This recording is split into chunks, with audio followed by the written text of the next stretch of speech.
around 3 o'clock. Okay, Frank, you need to be quiet.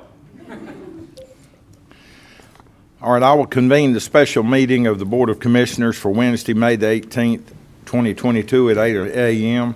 and move that the board go into closed session for the following purposes in accordance with General Statute 143-318-11-A-3 to consult with an attorney in order to preserve the attorney-client privilege, and B, in accordance with General Statute 143-318-1L-A-5 to establish or to instruct the public body staff or negotiating agents concerning the position to be taken by or on behalf of the public body in negotiating the price and other material terms of a contract or proposed contract for the acquisition of real property. All in favor? Aye.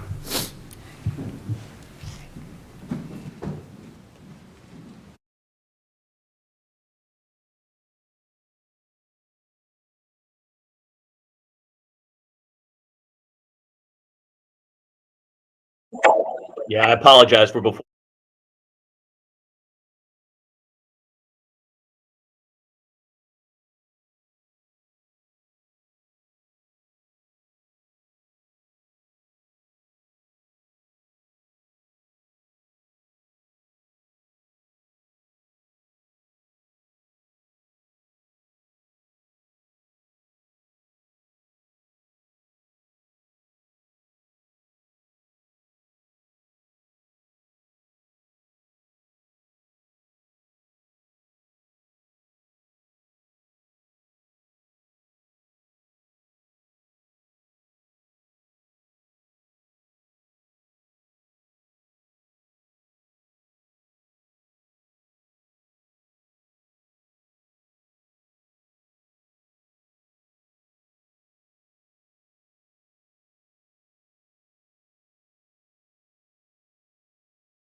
in session and recognize Brian Matthews, Assistant County Manager, for his opening comments. Thank you, Mr. Chairman, members of the board. Thank you for taking time out of your busy schedules over the next couple of days. We've got some important information for the board related to your utility. We're going to be going through things such as your rates, your rate structure, capital projects that will need to be considered, and we'll be looking for some direction from the board ultimately to help build into the budget that we have for the adoption coming up here in the next few weeks or so. I'm not going to stand up here and spend a lot of time. We've got a lot of experts here that have got information for you. This is informal, so please, if you have questions, stop, ask the question so that you get the information you need, but we do appreciate your time this morning. I'm going to turn it over to Hung Yee. Brian, Yes, sir. Today will be informational and question asking, or will you need some actions taken? We are really looking for direction tomorrow. Okay. Obviously, the board can give us direction today if you choose, but we are really mostly giving you information today, and then tomorrow we'll be asking for some direction on those items that we put in front of you. Thank you. Okay, thank you. Mr. Chairman, members of the Board of County Commissioners, Mr. Manager, and the rest of the staff here, thank you for, again, just like Brian said, thank you for your time today. I know it's we're asking a lot this morning and tomorrow, and we have a lot to share, but before we sort of get into the meat of the content, I just made a note to do a couple of things. First of all, we put a stress ball out in where you're sitting, so it's a water drop with a Union County Water logo on it.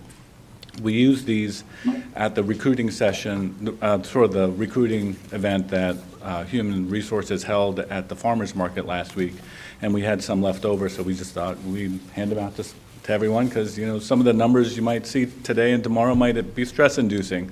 So the least we could do is give you a little something to hold on to while we're sharing some information with you. The other thing that I want to do before I get started is actually do some introductions of some of the folks that we've asked to come in and speak to you today and tomorrow. So let me start by introducing Andy Burnham. You know him from Stantec. He's spoken to you before, but we actually, now that we're allowed to do it, we brought him here in person so that he can speak to you face to face, and you can also, ask your questions to him face to face. And with him, we have Deborah. So she works with Andy at Stantec. Online, we have Brent. He is with Stifel, which is the financial advisors that work with finance. So as you can see, Patrick's not here, but Beverly from finance is sitting in where Patrick usually sits, because, again, a lot of what we do affects finance in terms of they help us borrow money, they help us do a lot of the work that we need to do. And so they're just a critical component of everything we do. And so they're here as well to answer your questions and to offer their professional insights and expertise as you might need it. And then also back here, we have Kent Lackey from Black & Veatch.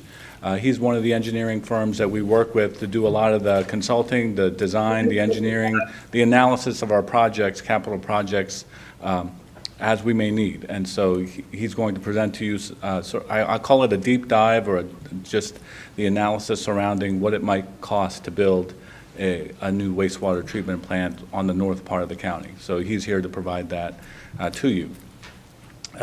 In addition to that, obviously, you've got Union County water staff, Amy, John, Andy, Aubrey, all the directors are here, and Zach from finance are here, because, again, all of this is important stuff to us, and so we brought in all the experts that we got, the in-house experts, to answer your questions about anything that we might be presenting to you over the next 2 days. Lastly, what's in front of you is just a simple white binder. It's a half-inch binder with tabs. It has pretty much every presentation that we are going to share with you over the next 2 days.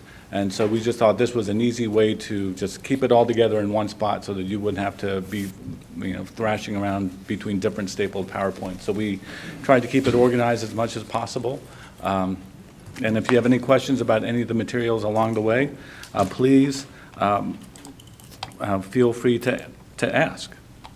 So I'm going to say the same thing Brian said, which is I'm not going to spend a lot of time up here. My job really is to sort of set the table and then let the experts talk to you about the things that they're going to talk to you about. So just to frame this for everyone, the purpose of this workshop, this morning and tomorrow morning, is really to provide the Board of County Commissioners information about several aspects of our business as an enterprise fund, as a utility. So we are going to talk to you about what it costs to provide services. Some of this you've already seen, so it's in many ways it's just a quick refresher. And then really talk to you about the importance of that as it relates to the rate structures that we have in place and some potential changes we may be asking for or recommending to you in terms of balancing out water and sewer cost and between different classes of customers.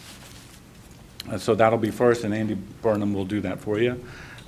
Then we're going to ask John to come on up and really give you a broad overview of this is not the first time John's come up and talked to you about capital projects, but he's really talked to you about sort of the past and the present. And so we're going to really ask him to talk to you about the future. What remains? What projects remain to be done or authorized by the board to be done, or potentially could be done based on the master plans and the master plan that we already have in place. And then that is going to lead to the deep dive by Kent Lackey on a new wastewater treatment plant on the north side of the county. From there, going to take you to rate models and scenarios, again with Stan Tech and Andy Burnham, to really walk you through some options that we're going to ask you to consider. From John's going to talk about bookends, the minimal investment to if you wanted to do everything to the range of options in between. So we tried to create some scenarios for you that as a starting point for your discussion, and then we can obviously do whatever it is you want us to do in terms of additional analysis. And then one of the last things we want to talk to you about is system development fees, and that'll probably be tomorrow. And just talk to you about sort of what the process is for updating the analysis around system development fees. We have to do that every 5 years, and we're in that time frame where we need to do the work. And then really whether it's today or tomorrow, receive direction from the Board of County Commissioners on what you want us to do and how you want us to do it. Well, I guess pretty much I covered this slide, day one and day two, so we'll just spread it out over 2 days. One of the things I should mention is we think the rate scenario discussion might be long, and so we've scheduled it for today and tomorrow to do that. One of the things I just, as a context and starting point, is just there's a lot of information on this slide, but I think it's important for everyone to understand sort of what are Union County Water as a utility, as an enterprise. What does that mean? So I want to start you on the left side of this chart, Fy22 budget. This is what our budget looks like. Our revenue sources. You can see that almost $70 million.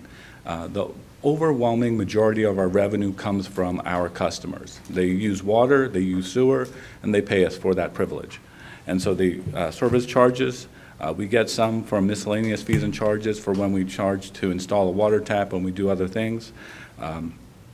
We can talk to you about the fund balance appropriation. That was a one-time use from when we borrowed the money for the water plant. And then, system development fees, we collect it, and, there are restrictions around how they can be used, but that also is a source of revenue. In terms of expenses, it's about $15 million for personnel, operating and maintenance expenses, just to keep all the equipment, all the machines, all the pumps, all the pipes, plants, everything running and maintaining in good working order. That is $25.7 million. That is the largest single sort of bucket of expense we have. This year, we paid almost $20 million in debt service, and that obviously goes on to pay off all the debt that we've accumulated from all the money that we borrowed to do our capital projects. And lastly, we do spend some of our funds on PAYGO, what I just call PAYGO capital, using cash that we have to pay for capital projects so we don't have to borrow the money.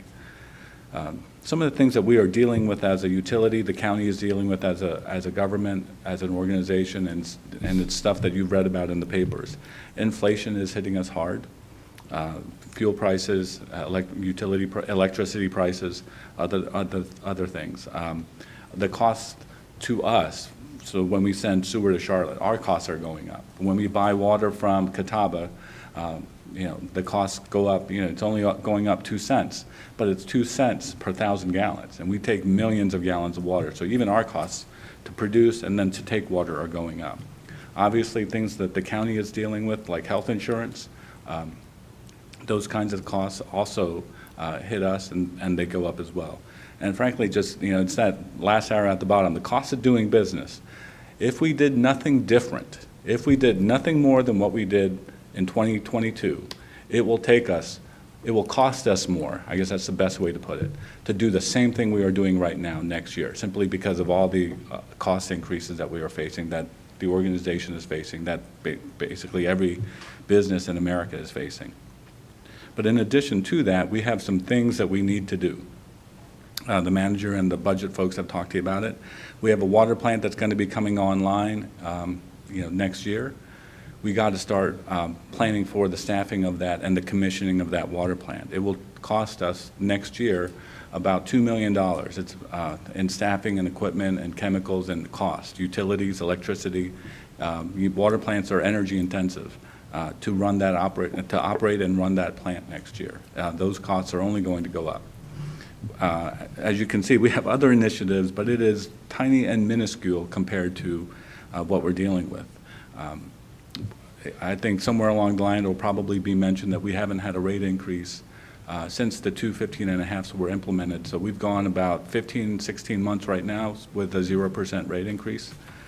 And so we've had to sort of pare back as much as we can on every non-critical thing that we can. So even the things that we know we need to do or think we should do as a utility, as an enterprise, we've just are not able to do because the revenue's not there. So the $200,000 really goes towards supporting customer service and trying to do more in support of our customers, and also getting an additional resource to help us manage all the underlying technology that supports the utility, from the SCADA system that lets us sort of see and visualize all the plant operations, to the customer service technology that we use, the GIS technology. So it's really just trying to support all of that. And so when we look at FY23, and that's obviously the box on the right, our revenues are going up, service charges are going up, not because the rates are going up, but because we just are continuing to add customers. So what you're seeing is growth in the customer base. Miscellaneous fees and charges we think are going to go up, and that's probably one of the things, if we have time tomorrow, to talk to you about as well. And then system, again, at the bottom, system development fees as appropriate, because they are constrained by the rules on how we can use them. Our expenses are obviously going up a little bit. Personnel costs are going up. O&M, again, we tried to carve out everything that was non-critical, so you're only seeing that increase by $200,000. Debt service is going up, and as a result, pay goes going down. We just don't have, this is just the mix of our expenses next year, and this is how we think we're going to have to pay for things. And again, I just wanted to provide that as context for some of the information that you're seeing. John's talked to you about inflation and cost increases in capital projects. We also see it on the operating side. And so that's a stress for the county, it's a stress for us as well. One of the things I wanted to just show you is, because this is an easy thing for us to capture. These are materials, valves, pumps, clamps, things that we need to maintain the water plant, the utility. And on the right, you're going to see pipes in the middle. You can see 2-inch pipe is going up 279%, almost 280% is increase in cost for 2-inch pipe for us. And on the sort of to the right, you're going to see some of the chemicals that we use to disinfect, to clean, to run the wastewater treatment plant. Sodium aluminate, 228%. These are steep cost increases that we are facing, just in terms of, to give you an actual example of what it costs us to run the business. It translates into dollars, and we've obviously tried to manage it as best as we can. Hung, Yes, sir. sorry to interrupt you, but I think the point we need to make is, because we are partners in the Catawba River plant, this is not a wild guess. This is kind of what we're experiencing at Catawba right now. Yes, that is true, but these numbers are actually from Andy and the operations group. So these are actually for the wastewater treatment plant. This is what it cost us. I understand that, but I'm saying, looking at those increases is something we're experiencing at Catawba right now as well. Yes, sir. So It's, this is a scientific guess. Yeah, yes, sir. So, yeah, this is actual data, and if you wanted to see the numbers and the actual dollars, we can obviously translate the percentages into dollars for you. We do see it on the water side as well, and the way we get it is, we get it simply as a higher bill from the Catawba Water Plant for the water that we purchase from them. And so, yes, it does cost the water plant more money to produce water, and that translates into us having to pay more for the water that we take from the water plant. And the last thing I wanted to end with before, and so I was trying to provide a sort of a good transition between this and what Andy Burnham's going to talk to you about next, is the way we sort of structure the questions that we have to answer is first the budget. What will it take to run the utility? We have our operating costs. We have our capital investments that we know we have to make because the board's already authorized it, or we think we're going to need to make based on the master plan. We have our debt service costs, and that's given to us by the debt schedule that finance maintains. These are given. What will it take to run the utility? And then the second question we ask is, okay, now that we know what we think it'll take to run the utility, how much revenue do we have to pay for our costs? And that includes service charges, miscellaneous fees, and system development fees as applicable. And I'll stand up here and I'll tell you that Beverly, Amy, and everyone else do their best to manage, because this is public funds, this is utility funds, do their best to squeeze every ounce of value out of the dollars that we spend. And if we don't, and if we can find a cheaper way to do it, we find a cheaper way to do it. If it means doing it in-house, we try to do it in-house. Sometimes we can't, but we try to make the best use of the resources that we have. And lastly, the revenue need generates the question about rates. Well, how do we generate the revenue that we need? And you saw that the vast majority of our revenue comes from our customers, and that comes from the rates that they pay for water and sewer services. So then the question is, well, what rates are necessary to generate the revenue we need to run the utility? And that's why we have experts like Andy Burnham and Stantec to help us answer that question. And so things like cost of service, which we'll talk to you about today, affordability, are the rates affordable not just next year, but over the long haul? Sustainability, can we sustain what we're doing over the long haul based on the revenues that we're collecting and the rates that we have? We also have commitments to bondholders, our bond covenants, to the LGC and the state that we need to meet. And lastly, are we balanced in terms of how we're providing service and who we're charging for that service? So if you're using 100 gallons of water, are you paying for 100 gallons of water? And are there any sort of cross subsidies that are taking place that we need to address? So a lot of these questions are going to get addressed today, get addressed tomorrow, and I wanted to set that up for you. Cost of service and rate structure is what Andy Burnham's going to do next, and it really is analyzing what it costs to provide water and sewer service. And I think this is the important phrase here: to different classes of customers. Not every customer. It's not just one global group of customers. They break out into different classes, whether it's residential, commercial, and we're going to share that all with you. And then where costs and revenue are out of balance, we can adjust the structure. And I'm not talking about rate increases, I'm talking about adjusting the actual structure so that each class of customer is paying for what they use. And then where there is a divergence or a gap between use and cost, one, it may not be a bad thing, because it may be an intentional decision by the Board of County Commissioners to promote a certain policy objective that you may have with regard to a certain class of customer. But we should at least make that intentionally. So we're going to share that with you, and if you want to do certain things with certain classes of customers, we're certainly welcome to that direction and looking forward to getting that from you so that we can implement changes to the rate structure. Stantec conducted this analysis for Union County Water a while back, and the purpose of today really is to for them to sort of refresh your memory as to where the cost of service analysis, what that says, and then really to get direction from you all as to how you would like us to proceed in sort of either adjusting the rate structure to address whatever policy objectives that you might have as a governing body.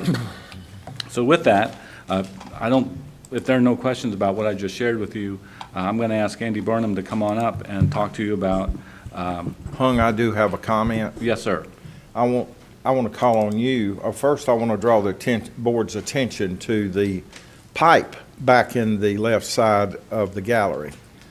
In a previous meeting, we had one commissioner wonder why it cost $1 million a mile to run pipe. Well, we're putting it 8 foot deep. That is the pipe there. I think, yes, those are sections, 6-inch cross sections of the different size pipe that's right now, I think, going into the Yadkin water plant. And John, do you want to come up here and just tell them the sizes of the pipe? And please acknowledge everybody that made this happen. Brian, John told me that you did, but I know you had some help lifting that. It's all Brian's fault. It's all my fault. No, the pipe that you see over here, starting from the largest one and working your way down, the first ring is 54-inch diameter, and that's steel pipe. That's being installed on the raw water portion of the Yadkin project. Moving in, you've got a 42-inch diameter pipe, and again, that's on the raw water side of the project for Yadkin.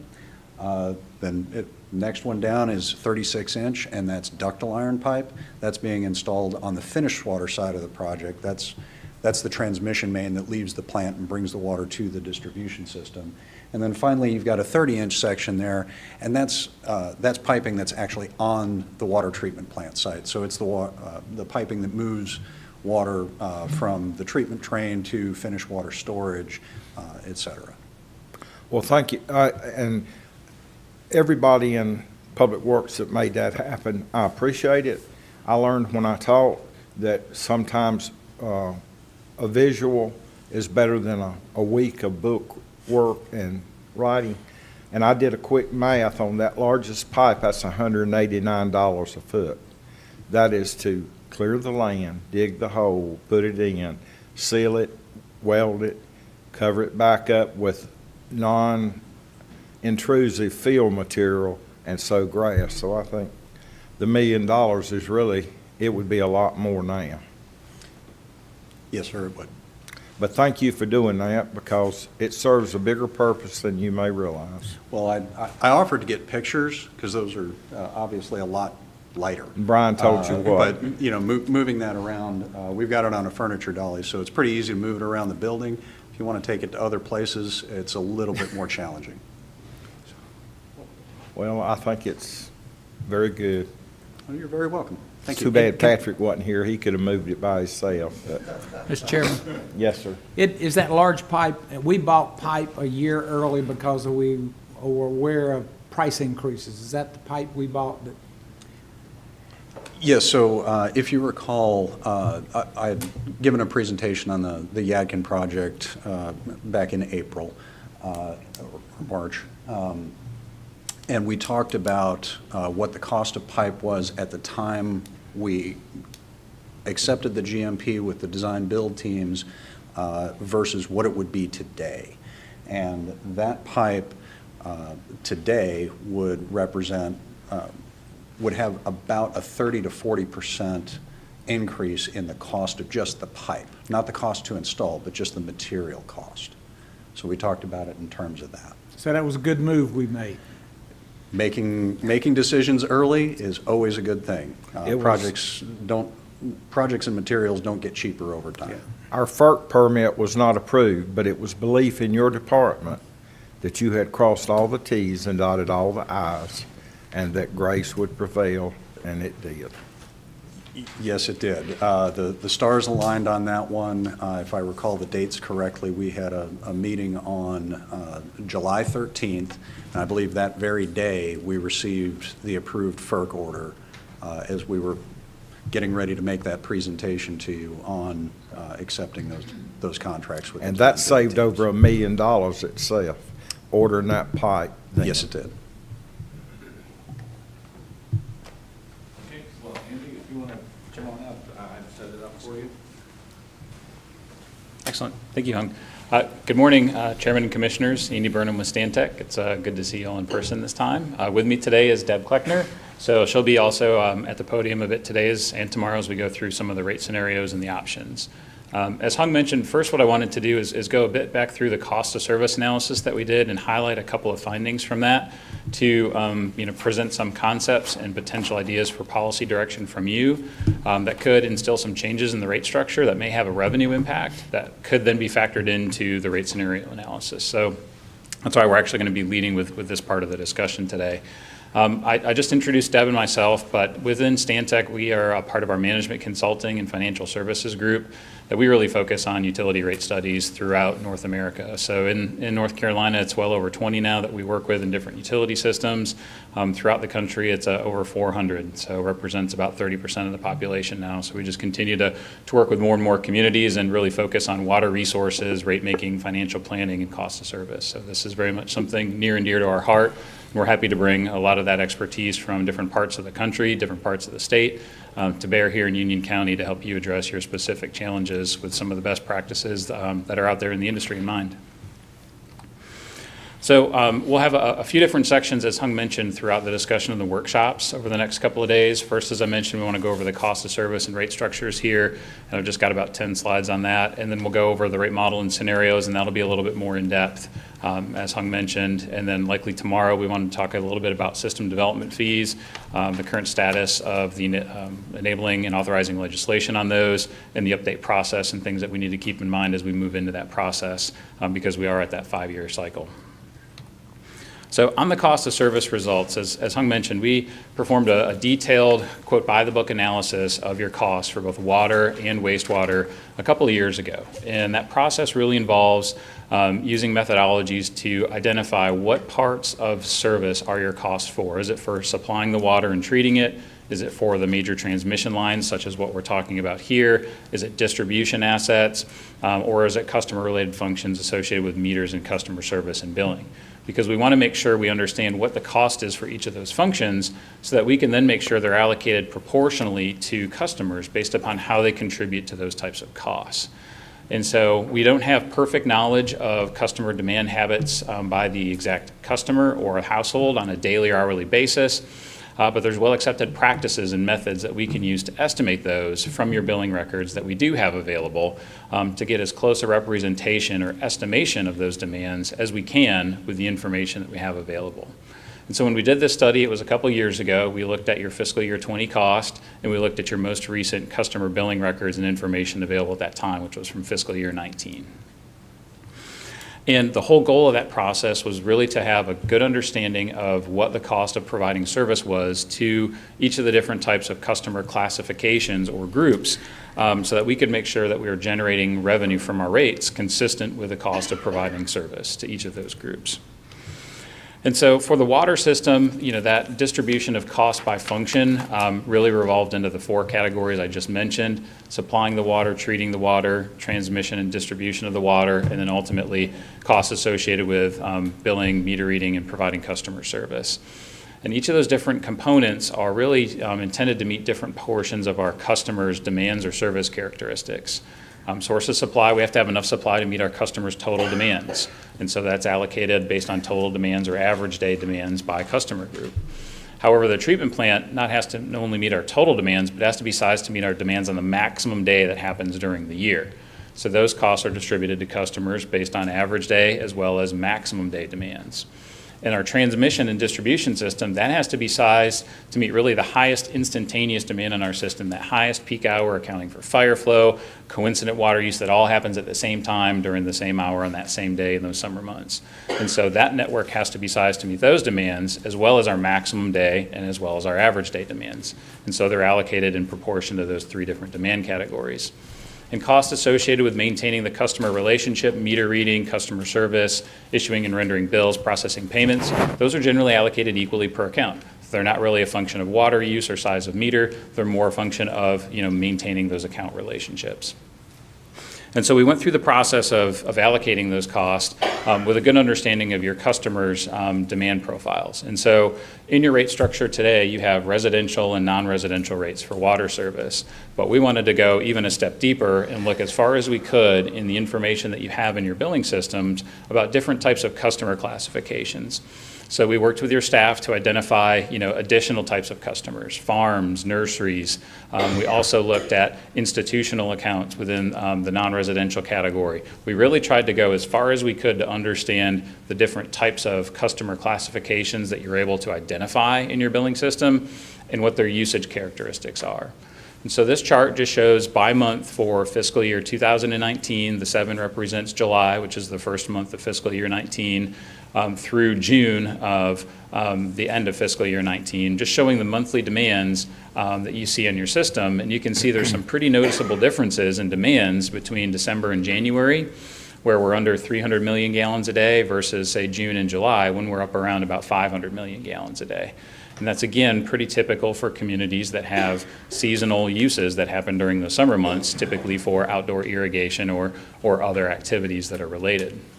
And so what we did as part of this cost of service study is really dive a little bit deeper into some of these individual bars that are on this chart here. So we wanted to understand, say, for those nursery accounts, there's 44 customers that we found in the billing system that are nurseries, what are their usage habits throughout the year, and how consistent are they with what's happening on the overall system? And so we identified the data for nurseries, and you can see here there's some differences in fluctuations, and the peaks are generally coincident with the system happening in May, June, and July. We did the same analysis for some farms that have direct potable service. And so here again, you can see a significant peak demand in the month of July, and also in August and September, a little bit in June. But again, there's definitely a seasonality component here associated with supplying water to farms as well as nurseries that's coincident with the growing season. Could I ask a question? Would Yes, sir. bulk water be included in that? I mean, a lot of farms get it through bulk purchase, so that Yep. even the other bulk that we Yep. have, So- that'd be included in that one? No, these are just the individual nurseries and farms that have direct metered service. Okay, And right. then we have the bulk water as an additional item that we'll come to here in a minute. Because you're right, some will take it from those bulk water facilities as opposed to having it directly piped to their farms or nurseries. So, but we'll talk about those as well here in a minute. Sorry to bother you. No problem. We also looked at the industrial customers. There's a smaller number there. Here you can see that the difference between their average use and those peaks, it's closer than some of those other bar charts. They have a more consistent usage profile, and they have less peaking factors or less impacts on the capacity needs of the system because they use water a little more steady throughout the year as industry. And we also looked at individually Pilgrim's Pride, and you can see again there's even more stability in terms of the monthly demand profile there, which is pretty consistent with what we see with most industrial customers. They run 2 or 3 shift operations. Their demands are pretty steady throughout the day and really throughout the year for most industries. And so we took all this data and ultimately identified for each of those different types of property uses that I mentioned or customer classifications, what were the estimated maximum day and peak hour ratios as compared to their average day demands. And so you can see for single family, the demands on the maximum day are about 2 times what their average day demands are for the year. And during the peak hour on that day, or on the max day, it would be about 3.4 times those average day demands for single family customers. That's what these ratios represent. And you can see for multifamily, those factors are a little bit lower, which is what you would expect because they typically have less outdoor irrigation per dwelling unit. So it's very consistent to see lower peaking ratios or factors for multifamily versus single family. As we get into the non-residential categories, this is where we see some interesting similarities start to emerge between, say, businesses and the institutional accounts. They have very similar peaking factors, 1.9, 2.0 for max day, and 3.5 and 3.85 for the peak hour. The farms and nurseries are also pretty comparable when you look at their peaking ratios that we calculated. Again, about 2.35, 2.8 on max day, and about 4 on the peak hour if you average them together. And if you look at the industrial row there, as well as Pilgrim's Pride at the bottom, again, you can see there's some pretty consistent peaking factors for those as well. Commissioner Helms, back to your point about those bulk water connections, those will be coming through those hydrant meters, and so there's a pretty high peaking factor there on those hydrant meters as well because they're taking water in bulk at a particular time during the day. So there's a pretty high peaking on those, but it's, again, in the context of the overall system, it's a pretty small number of accounts that we're talking about for that bulk water service. It's a number of accounts, but that's the only ones that have a count. That's not the number that are actually taking water. Well, that's probably a fair statement, so, yep. So when we apply those peaking factors in the cost allocation that we did, we were able to identify, what are the current revenues that we had for fiscal year 20, which are the orange bars or the bars on the left-hand side for each of these groups, and what is the cost of providing service.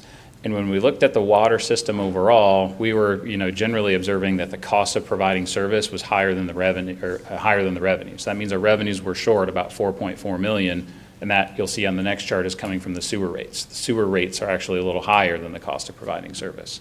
So we're getting our total cost of service overall, but based on this detailed analysis, what we're showing is that there should be a little bit of a redistribution of costs in rates between water and sewer service. Some should shift from sewer to the water side, based on the data that we're seeing. And then within the water system, you can see here that the distributions would be by customer classification in terms of the increases needed to cover that cost of service. So there would need to be an increase in single-family residential, commercial. If you look to the far right for Pilgrim's Pride, there's an increase there. The industrial is in the middle. These are in millions, so the decimals here are 200,000 for industrial and 300,000 from a cost of service perspective.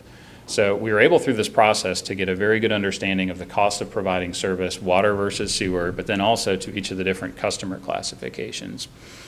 And we have a similar chart for the sewer system. And so as I mentioned, the sewer cost of service is actually a little bit less than the current revenue.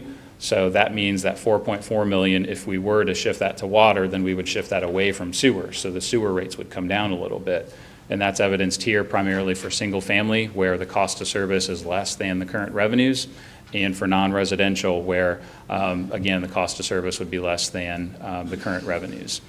Again, we've highlighted just Pilgrim's Pride, where there would be an increase there for that particular user based on the cost of service, as well as for other industrial customers. And so what we wanted to tee up for today was a couple of key fundamental concepts. The first I mentioned is this rebalancing. So, what we've shown from the cost of service study analysis is that the cost of providing water service is about 14% higher than the current revenues that we're collecting, and the cost of sewer service is actually about 16% lower than the current revenues that we're charging today. And so if you are a combined water and sewer customer, there would be a shift. So from the sewer bill to the water bill, the net impact for a typical user at 5,000 gallons would actually be a net reduction of about $5. But you have a fair number of water-only accounts in the service area that this would represent an increase to if we were to make this type of an adjustment to have water rates cover the full cost of service. So for combined water and sewer customers, they would see a benefit because of that sewer reduction, but those that are water-only would see a net increase from this type of a rebalancing, if you will. The other items we wanted to tee up were key findings relative to industrial rates, and then also those agricultural uses, the nurseries, the farms, and then also those taking bulk water. So on the industrial rates, through the analysis, we've identified that there are really increases based on cost for water service as well as for wastewater service. There's a little bit of a difference in terms of the wastewater service, in terms of the rates that are presently being paid by the industrial customers. Pilgrim's Pride has a different rate than what the other industrial customers pay. But if we were to move all industrial rates for water and sewer to the cost of service amounts that we've identified, that would generate an additional 1.3% of revenue on the system that, all else being equal, would then allow us to potentially look at lower levels of future increases if we were to move these rates towards cost of service. And so the rates we've identified here for water, the industrial rate would be $6.31, for wastewater it would be $5.14. And so this is ultimately an opportunity to address cost of service and potentially also enhance revenues through this analysis that was done previously. And so this was one item that we wanted to bring up for discussion, and also another item relative to potentially going the other way on agricultural rates that may be of interest from a policy perspective. So despite the fact that the cost of service shows that there are some higher peaking characteristics for these nurseries and these farms, there are a very small number of these accounts. And so if from a policy perspective, there was a desire from the commission to provide, say, a 20% discount on the current rate for agriculture, just recognizing economic circumstances and public policy considerations that this board thought appropriate, a 20% discount on the current rate for agriculture would only be about a 0.06% revenue loss. And we ran this calculation also assuming that the discount would apply to those taking bulk water from those hydrants. So it would be the direct metered connections and for the bulk water rate. And it's such a small percentage of the revenue loss that if you were to make this sort of a policy finding, notwithstanding the cost of service outcomes that we're showing, it wouldn't by itself raise rates for other customer classes. This is very much within the margins of error and fluctuation that you see in annual revenues because of changes in customer growth or water use from year to year. So we thought it would be appropriate to really tee up these three kind of fundamental findings from the cost of service analysis for the board and to ultimately, participate in discussion and receive some direction about the rebalancing of water versus sewer. What is the commission's direction relative in preference to industrial rates, and thirdly, relative to agriculture rates that would be applicable to those farms, nurseries, and those that take the bulk water service as well. And so that's really the rate structure cost of service component that we had for presentation. So I'd be happy to answer any questions and participate in discussion on this as appropriate. Brian? Yes, sir. Yesterday, you and I were talking about the last time that a cost of service study was performed on the utility. Did you have any additional information this morning based on that conversation? I'm not sure that we've actually done we started going back and looking, and we've actually never done a cost of service evaluation for the utility. So this is important because basically our rates were just assumed to be able to be covering our cost, but we never did a deep dive into, well, what does it really take for each customer class? So this is the first time that we've actually done this. And I know certainly the board doesn't have to give us any direction today, but we will need some direction hopefully by tomorrow. The key point we want you to take away from this is, so ultimately there's rate increases or rate decisions based on capital. Capital drives rate decisions. But then there's the rate decisions for customer classes. And what Andy has presented here is that there are some potential rate changes that we would suggest you consider that ultimately will be increases for certain customer bases and decreases for certain customers if you choose to take that route. And it's not about necessarily trying to generate more revenue, but it's really balancing the system. You will potentially generate some additional revenue if you make some of those changes, but that's not the intent of the program. Through the capital side of it is where you will decide whether or not you need rates for additional future capital. So I just wanted to stress there's a difference between what Andy's talking about here today versus what we'll talk about for capital needs. So we're here to answer questions, and if there's not any questions or discussions, we can move on to the next item. Stoney. The reason the water revenues are not meeting the water cost are because of some of the things that we've already built, correct? I mean, that's not that we're doing anything different. It's not water treatment that we're doing different or anything like that. That's the capital outlay for the Weehadkin plant. Yep, it's current capital outlays, operation costs. I mean, it's just the fact of how you're operating the systems today and understanding that in the context of the current rates that you have. Right. So then you go over to sewer cost of service compared, and the costs are lower. Correct. But any new infrastructure we build is not factored into that number, right? That's correct. So new sewer plants, sewer expansions, anything that happens there could make that number go higher, and the operating the cost will go higher than the revenue.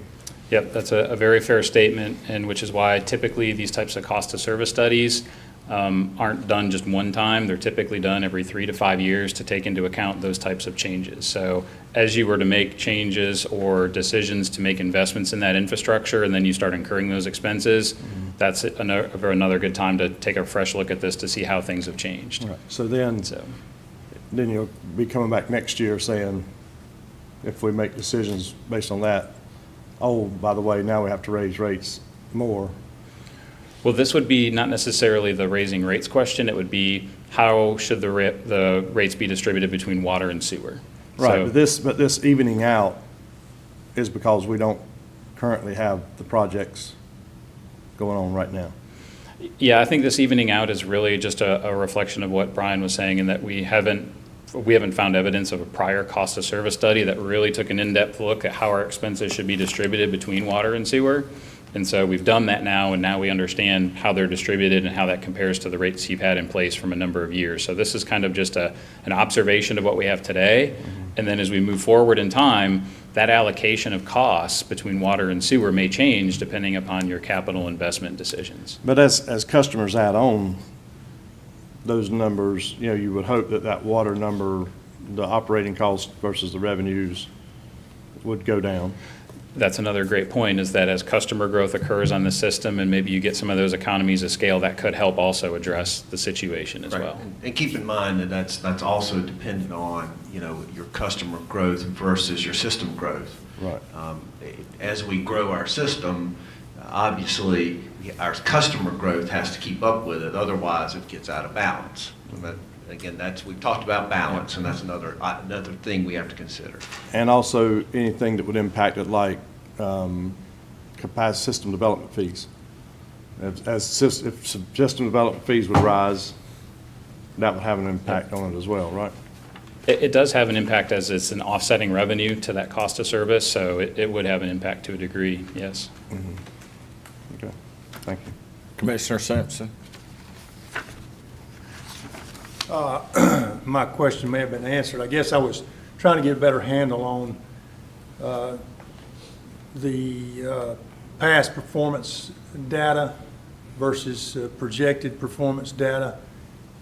In the information you provided, you said that capital, of course, we made adjustments to that with rate increases based on the Yadkin. We also, is the 12-mile expansion included in these numbers? Was that factored in? So the 12-mile expansion, that is the current expansion that was completed, is, but not the future expansion. That is not included in this. Okay. But in effect, a lot of, I won't say a lot, but some of the information that you've discovered is a result of the fact we really didn't know because we had not done a cost of service study. That's correct. Yeah, So- it's really an observation of So just it's what's some of here the, today. some of the realization is a part of the system that already existed or currently exists, correct? That's correct. Okay, Yep, thank you. that's correct. Commissioner Hale? Yeah, that, couple questions. You listed 53,000 customers. I thought it was 58 is what we talked. So this was done in That was 19. 2019, so we had customer growth, so it just reflects the 2019 data. Okay, and aren't we also, in the cost of water, isn't the Yadkin project already, we've got bond payments on that were issued? We do, yes, sir. Okay. Mr. Chairman. Yes, sir. Thank you, Mr. Chairman. Less a question and more a comment. If you could also go back to, I think it's page 16, industrial rates adjustment. Pilgrim's Pride, and Brian, if you need to chime in, please do. Pilgrim's Pride, they are our largest sewer customer, correct? I believe so, yes. Okay. And according to this, they pay less than half the sewer rate that the rest of the system customers pay? Yes, sir. They have Okay. a special rate for their use. And that rate has been fixed since, I believe, by resolution since 2016, correct? I believe Does that's that sound accurate. right? I believe It's that's been a long accurate, yes, sir. time. Okay. And I think it's from a prior slide, the analysis indicated that the cost of service for Pilgrims exceeds the revenue for sewer service. I think that's page 14. 14. Okay. Thank you. I just wanted to make sure that was brought out. Thank you. Mr. Chairman. Very good. Mr. Chairman, can I ask one other, please? Yes, sir. Do we have information, well, I know we do, of the number of water customers that are just water and the ones that, can you give us that data, the one that have a combination? And I know I'm a sewer client that just has sewer, no water. 70%. So can you give us a breakdown of that so we, if you're talking about redistributing this, what does it impact? Will it help Certainly. us? If you don't mind, we'll either try to get that to you later today or by tomorrow. I'd hate to try and say it right now. No, tomorrow would be great. Sure. Any other questions? All right, let's move on. Very good.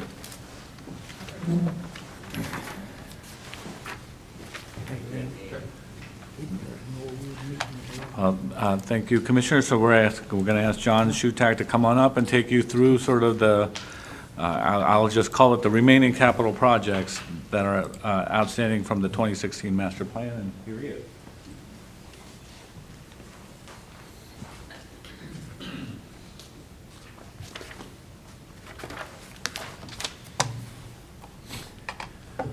Chairman Wright, Vice Chairman Williams, members of the board, thank you for the opportunity to talk to you about the capital improvement program. I've been here before talking about kind of what we've done, what we are doing, and then a sampling of what we had planned to do.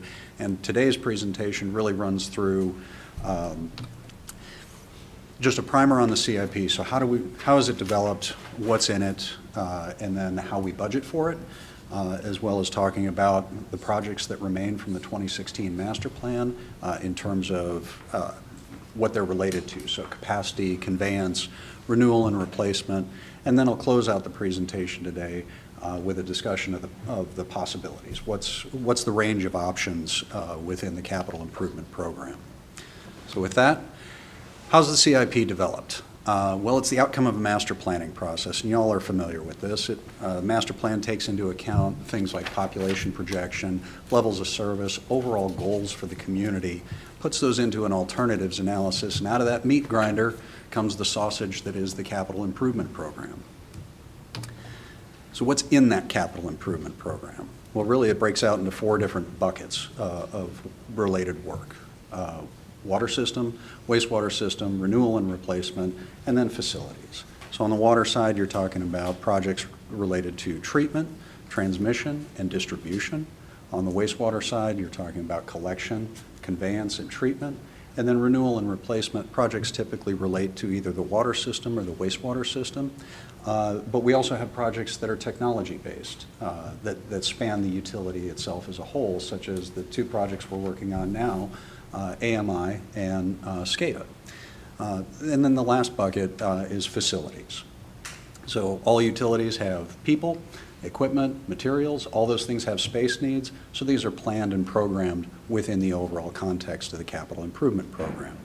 So in short, a capital improvement program is really nothing more than a detailed list of projects and the costs or investments that are required for those projects, and it's planned out over time.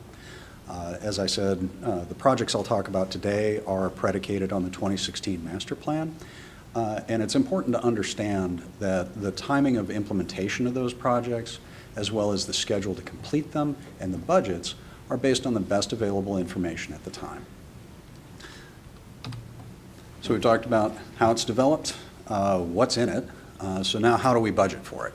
Well, budgets for capital projects are at the planning level, and what does that mean? Well, if you look at the graphic on the right of the slide, you can see that the x-axis deals with how much you know about a project, or the scope, degree of project definition. And then the y-axis is your percentage of accuracy. So how accurate is that estimate going to be? And what this graph shows is that when you move from left to right, left is considered planning, which would be a class 5 estimate. And a class 1 would be, let's say, the engineer's estimate at time of bid. So as the project is developed, as you know more and more, that range of accuracy increases over time. And you see the term AACE on here, and you're probably asking yourself, what on earth is that? Because John didn't make this stuff up. This is developed by AACE, which is the Association for the Advancement of Cost Engineering. I know that's kind of a mouthful, but this is an association that's been around since the 1950s. They've got over 10,000 members in over 100 different countries. So they are a industry standard reference that we utilize when looking at costs. So once we know these planning level budgets, those CIP expenditures are understood on a year-over-year basis. And those need to be funded by customer rates and fees, and we're either paying cash or we're paying debt service on bond issuance to fund these projects. Another important thing to understand is that the capital program is a long-term look. So we utilize a 10-year window when looking at capital programs and capital projects within the program. And this plans for revenue needs, cash and debt expenditures, as well as operating expenses. So as I mentioned earlier, projects are defined in time based on the best available information that we have. However, projects that occur later in time are obviously going to cost more, so we account for escalation. What Union County has done up until FY19, we utilized an escalation factor of 3%. Starting in FY20, we increased that to 4.5%. And we don't make these numbers up. We look to professional data sources such as the Consumer Price Index, which is published by the Bureau of Labor Statistics. And that 40-year average is about 3%. I took a couple of 3-year segments just as an example, and from 17 to 19, you're looking at about 2%, 20 to 22, just short of 4%. If you were to look specifically at construction costs, utilizing engineering news record data, and when I say construction costs, engineering news record compiles data from 20 different cities, and it's across, it compiles average labor rates for specific trades, as well as material costs for concrete, steel, and lumber. So it's very specific to the construction industry. You can see that 40-year average is a little bit higher than the CPI, and the two corresponding periods, FY17 to 19 is running just short of 3%, whereas FY20 to 22 is running just over 4%. So now that we've talked about how that CIP is developed, what's in it, how we budget for it, I'm going to run you through projects, and I'm going to talk about these again in terms of capacity, conveyance, renewal and replacement, as well as facilities. And I've broken these out by water and wastewater to start with. So for our water projects, we've got an expansion at the Catawba plant, an expansion at the Yadkin River water treatment plant, and then we also plan to construct additional storage facilities within the system as well. So the expansion at the Catawba plant, this will increase capacity by 16 MGD, so it'll bring it from 40 to 56 MGD. We'll do this by constructing an additional treatment train, installation of additional membrane filtration and pumping capacity, as well as constructing a new chemical building and expanding the solids handling facilities. We also will be expanding the lab and office spaces for personnel. Overall budget for Union County, keep in mind that this is a shared project, so the overall budget of the project is $49 million, but our share is $24.5. And this is planned for the period of 2024 to 2027, so a year in design, 2 years in construction. For the Yadkin treatment plant, we have a 12 MGD expansion plan, and this would bring the capacity of the plant from 12 to 24 MGD. And we're doing this basically by replicating the existing treatment train. And you can see on the graphic there in blue that we have the current project that's underway is shown in black and white. The highlighted areas in blue indicate the additional treatment train we would be constructing, as well as the additional finished water storage. Budget for this is estimated to be $33.5 million, and it's out at the end of that planning window. So our planning window runs from FY23 out to FY32. And again, we're looking at a year in design and 2 years in construction for this project.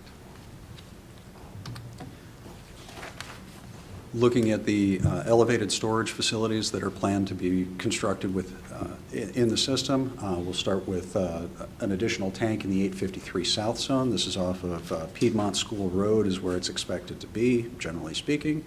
It's 750,000 gallons, estimated budget of $3.3 million, and it's programmed for a 3-year window between 2025 and 2028.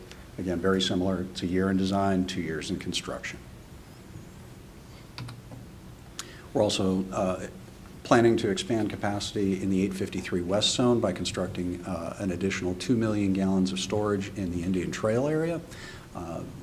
Budget is programmed at $8.9 million. The time frame is noted as 2022 to 2025. So again, it's that same approach, year in design, 2 years in construction. But it's important to note that this project itself is subject to variability because it's dependent on NCDOT project to widen Old Monroe Road and the related improvements to bring some water infrastructure with that as well. So this one can shift in time. It's not necessarily under our control. Last elevated storage project we have is in the 935 zone, and this is to increase the overall storage for that service area to 1 million gallons. We've budgeted $4.9 million for this, and this is far out in the planning window, similar to the expansion of the Yadkin plant.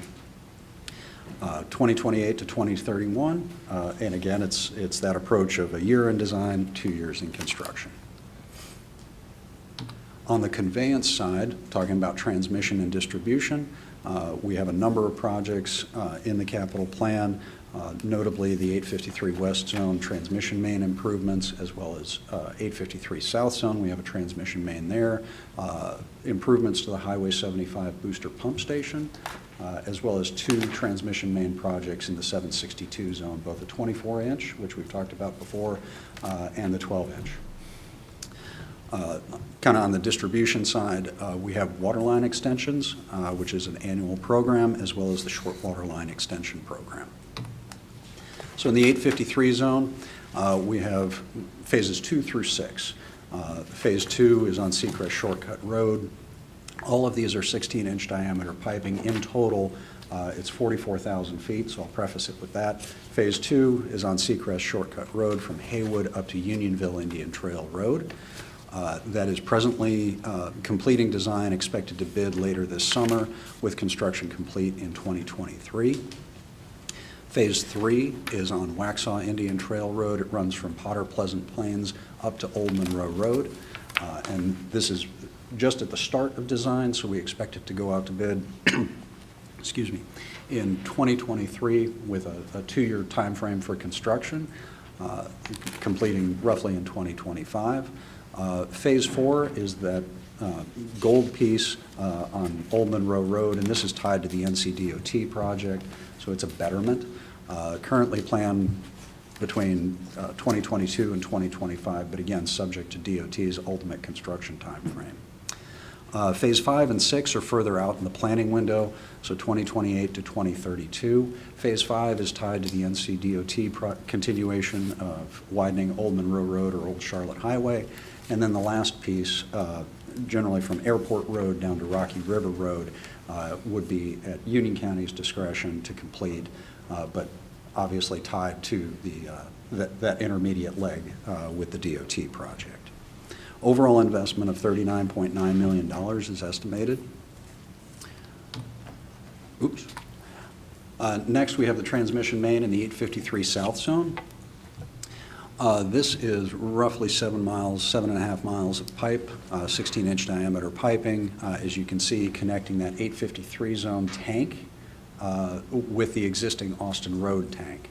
So this is an example of 2 projects that are really closely related. You wouldn't build one without the other. Estimated budget of $13.5 million. Time frame is the same as the tank, so they would be designed and constructed concurrently. And then we have improvements to the Highway 75 booster pump station, and this would bring capacity from its current capacity of roughly 1.4 million gallons a day to 2 million gallons a day to meet projected system demands. This is expected to be started in '22 with a 2-year timeframe for completion, estimated budget of $1.3 million. And again, related to the 853 tank and that transmission main, this is expected to be in service and available, so when those projects come online, you have the ability to move that bulk water from the booster pump station to those elevated storage facilities. In the 762 zone, we've got a 24-inch transmission main project. This includes roughly 7.5 miles of 24-inch diameter piping from the water treatment plant down to the Wingate-Marshville area. Overall budget of $28.7 million. Timeframe is 2022 to 2025. Generally, the project follows Lawyers Road and Mills Harris Road alignments. And this is expected to be funded with earmarked ARPA funding from the state. So we have submitted that budget request to the state for approval. This would also include, we have requested from the state to include a parallel distribution line. So not only the 24-inch line would be constructed, but a smaller diameter line would parallel that, roughly running from McIntyre and Lawyers Road intersection, following that 24-inch alignment down Mills Harris Road, and ultimately tying in at Monroe-Ansonville Road. So this would allow people the ability to connect to something, because we don't want them tapping that 24-inch line. We also have a 12-inch transmission main included in the capital program, and this runs basically from Highway 74 down to Old Pageland Monroe Road. So it upsizes some existing infrastructure to meet demand and fire flow. This is 47,000 feet of piping, so it's a pretty significant amount, about 9 miles. And planned for a 4-year implementation window between 2023 and 2027, and the estimated budget is $12 million.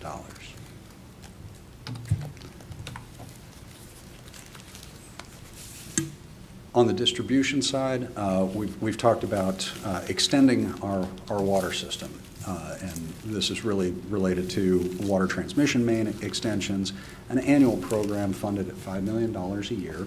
And these projects aren't defined at this point in time, but there are some general criteria that they're intended to meet. So we want to address water quality issues. We want to serve as many people as possible. So we look at current and projected populations. And we also want to make sure that people actually want it. So is there proximity to short water line program applicants? So these are to be determined, but we do have a budget earmark every year of $5 million.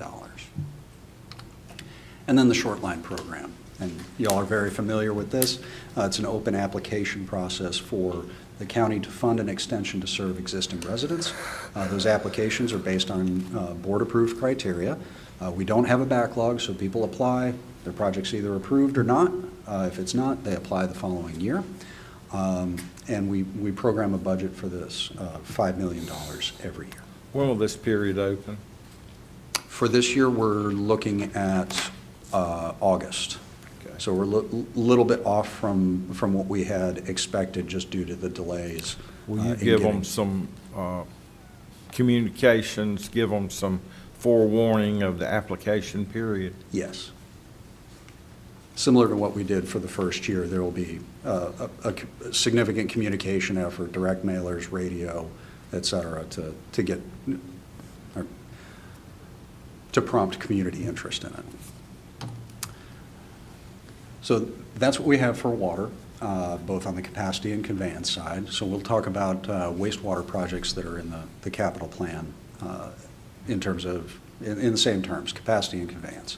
So we have the expansion to 9 MGD of the 12 Mile Creek facility, an expansion to 12 MGD at the 12 Mile Creek facility. Then we have some diversion pumping improvements at the Crooked Creek facility, and then a new Crooked Creek Basin Treatment Facility, or Site B. Now with Site B, I do have some general information, but as we had talked about earlier, Mr. Kent Lackey with Black & Veatch will give a much more detailed explanation of the project. John, is that diversion pumping part of that Site B project?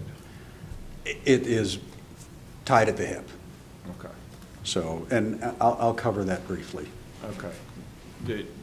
I don't mean to throw your presentation off, but since this is wastewater projects and treatment, and I know it's not part of our capital plan per se, but the improvements that the city of Monroe is planning and our participation in any of those, is that factored into this any way, shape, or form? So that is not programmed as a capital project. So if you recall, Union County and Monroe have worked together for many years. We purchased capacity from them for the East Side system. And Monroe is planning for an expansion of their existing treatment plant. For a number of years, we had expected to participate in that capital project, so it was a not insignificant expense within the capital program. However, as we've been working with the city of Monroe, rather than making that a capital investment, we have looked to the city of Monroe to fund that, so they would construct and fund the project, and we would buy into that capacity as an operating expense. So it would be a monthly charge to our operating budget rather than a capital expense. Amy, I think I said all that correctly, yes? That's correct. Okay. All right. Well, to run through the capacity projects on the wastewater side, we've got the expansion at 12 Mile to 9 MGD. This involves improvements to the influent pump station, addition of equipment in the existing blower building, as well as construction of a secondary clarifier and a RAS pumping station. There's related site work and mechanical and electrical improvements as well. Overall budget for this is $30.5 million. Planned for 2022 to 2025, and it's important to note here that the design for that has already been authorized. So out of that $30.5 million, $4.9 million is dedicated towards professional services. So the overall construction is still what's outstanding to be decided upon, and that's $25.6 million. Will you repeat that about the professional services? The professional services amount is listed as $4.9 million. The estimated construction cost is 24.5, or 25.6. 25.6. Excuse me. Watch the engineer screw up basic math. What all do those services include? Those are all the professional services that are required for the design and construction administration. The engineering costs, basically. Yes, sir. Mr. Chairman. Some of the engineering design costs have already been approved by the board? Yes, we have a contract underway with a consultant who is actively working on the design. Mr. Chairman. Commissioner Hale. Yes. The last $1.5 million was basically, we finished what, 2019? Yes, the expansion from 6 to 7.5 was completed in late 2019. And it was anticipated that capacity would last till 2030, but it lasts till about 2 years.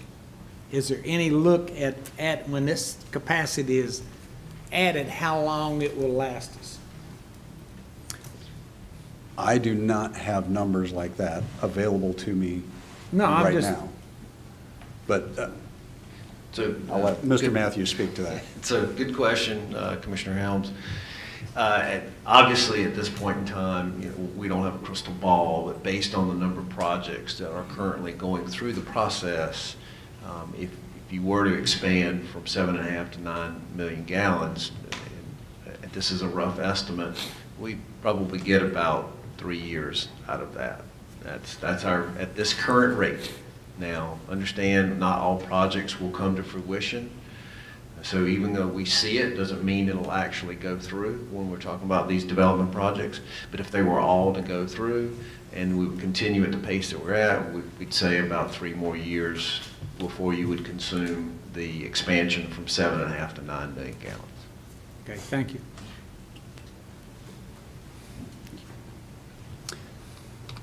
So following on the heels of the 9 MGD expansion, we would expand the facility from 9 to 12 MGD, so this represents a capacity increase of 3 million gallons a day. And similar to the 9 MGD expansion, we would be expanding the existing systems. So expansion of the influent pump station, addition of a fine screening facility, additional aeration basin construction, adding a final blower to the existing building, as well as expanding solids handling and the disinfection and filtration systems on the back end of the plant. Overall budget for this is estimated to be $54.9 million, and it's planned for 2025 to 2029. So the 9 MGD expansion would complete, and then we would commence design work for the next 3 MGD increment. So this is looking at it as 2 years in design, 2 years in construction, because this is more intensive than the 9 MGD expansion, so it's going to take a little bit longer to do. I'm sorry. John, is my memory correct? Is that permitted to 15? Are we permitted So to 15? the discharge permit is to 12 MGD. The site is planned to accommodate up to 15 million gallons a day of treatment. Somewhere in this process, there needs to be the discussion of when we might approach the state about expanding that permit to the 15 MGD limits. Thank you. John, from an engineer standpoint, and I do respect your opinion, how expanding it 1.5 instead of up to 12, how much sense does that make to just a engineer in a county like Union? Well, it depends on what you're trying to accomplish. So Trying to stay ahead of the train. So you can expand the plant from 7.5 to 12. Sure, you could do that all in one fell swoop. It would take a little bit longer on the front end for design work because there's more stuff that you have to contend with, to use that professional engineering term of stuff. But then you have to build it on the back end. So your construction time frame is likely going to increase. So instead of having a 2-year construction window for that 7.5 to 9, you're probably looking at closer to a 3-year window when you're talking about expanding it fully to 12. Now, you would realize some efficiencies in design costs or professional services costs and advancing the construction rather than deferring it out in time. Obviously, that's going to be a lower expense today than it would be tomorrow, because as we all know, capital projects don't get less expensive, they get more expensive. So you could do it. But I have seen so many projects, commercial projects, not residential, commercial projects that we have missed in the last 18 months because of our infrastructure problems. And we all know that commercial industrial tax base is what helps the residents living here. So, you know, when we're expanding sewer, it's just not for residential growth. Understood. Okay. Did I answer your question? Yes. Well, yes. I mean, stuff's going up in cost. Union County is a hot spot to live in, to do business in. We've got an interstate through us now. If we don't get ready for it, as one commissioner says, it'll go somewhere else.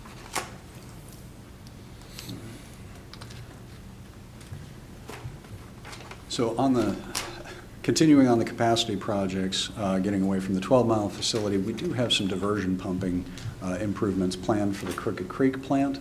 And again, you're probably wondering what on earth is diversion pumping. This was something that we provided for as part of the Headworks improvement project that we completed several years ago at the Crooked Creek plant. So when we reconstructed the influent pump station, which is what you're looking at in the graphic here, we accounted for future transfer or diversion pumps that could be installed there. And what this allows for is for us to divert flow from the Crooked Creek plant to the 12-mile basin. Now, that comes with a whole bunch of caveats, and this is what Manager Watson was alluding to earlier. And if it's all right with you, I'll talk about that a little bit on the next slide because you can really see the correlation between the two. But for this project specifically, It's only the diversion pumping improvements, so it's just essentially just pumps and the electrical improvements and controls to make those pumps work. We've got a budget of $2.8 million, and that's a 2-year time window, 2026 to 2028. And this is our last slide on the wastewater side for a new Crooked Creek Basin Treatment Facility. And I'll run through the basic components here. You're looking at a new 6 MGD treatment facility, Interceptor improvements, and you're decommissioning a number of facilities, including the Fieldstone Pump Station, Poplar Road Pump Station, as well as the Crooked Creek plant, taking that offline. Now, when you think back to the diversion pumping, that can only go forward if the Poplar Road force main is available. So if the Poplar Road pump station is still in service, you wouldn't do the diversion pumping improvements because it's got nowhere to pump to. And if you did want to do the diversion pumping improvements and keep Poplar Road online, you would have to construct a secondary conveyance corridor. So you would be looking at a much larger project and a much longer time frame to implement at a much greater cost. So as I said earlier, Mr. Kent Lackey with Black and Veatch will talk about this, but the estimated budget for all of the components of a new treatment facility in the Crooked Creek Basin, or Site B, is estimated to be just short of $277 million, planned for the next 6 years. Yes, sir. All those numbers that we've been shown previously were around the 120 to 140 million. I can see that there's some decommissioning going on, and that must add some cost, but 276 million? Yes, sir. What would just the plant? Well, again, I would defer that to Black and Veatch's presentation. They have a very detailed breakdown of what these components are and the overall costs. Keep in mind that the original scope was only a 4 MGD plant. This is a 6 MGD plant. Okay, so you're increasing. So there is some additional capacity, and that adds to the cost, of course. And then there's all the other components that go with it. But Black and Veatch can give you a much more detailed description of all those costs. But originally, it was only a 4 MGD plant.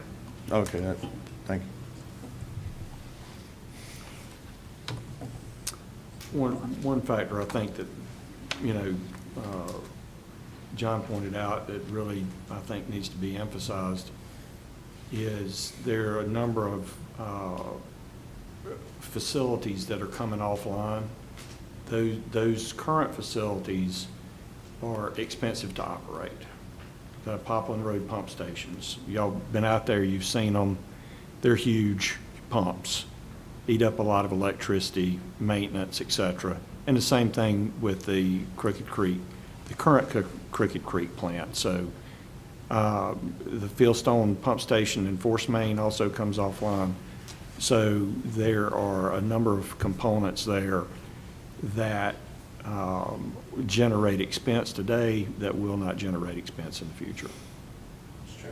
Yes, sir.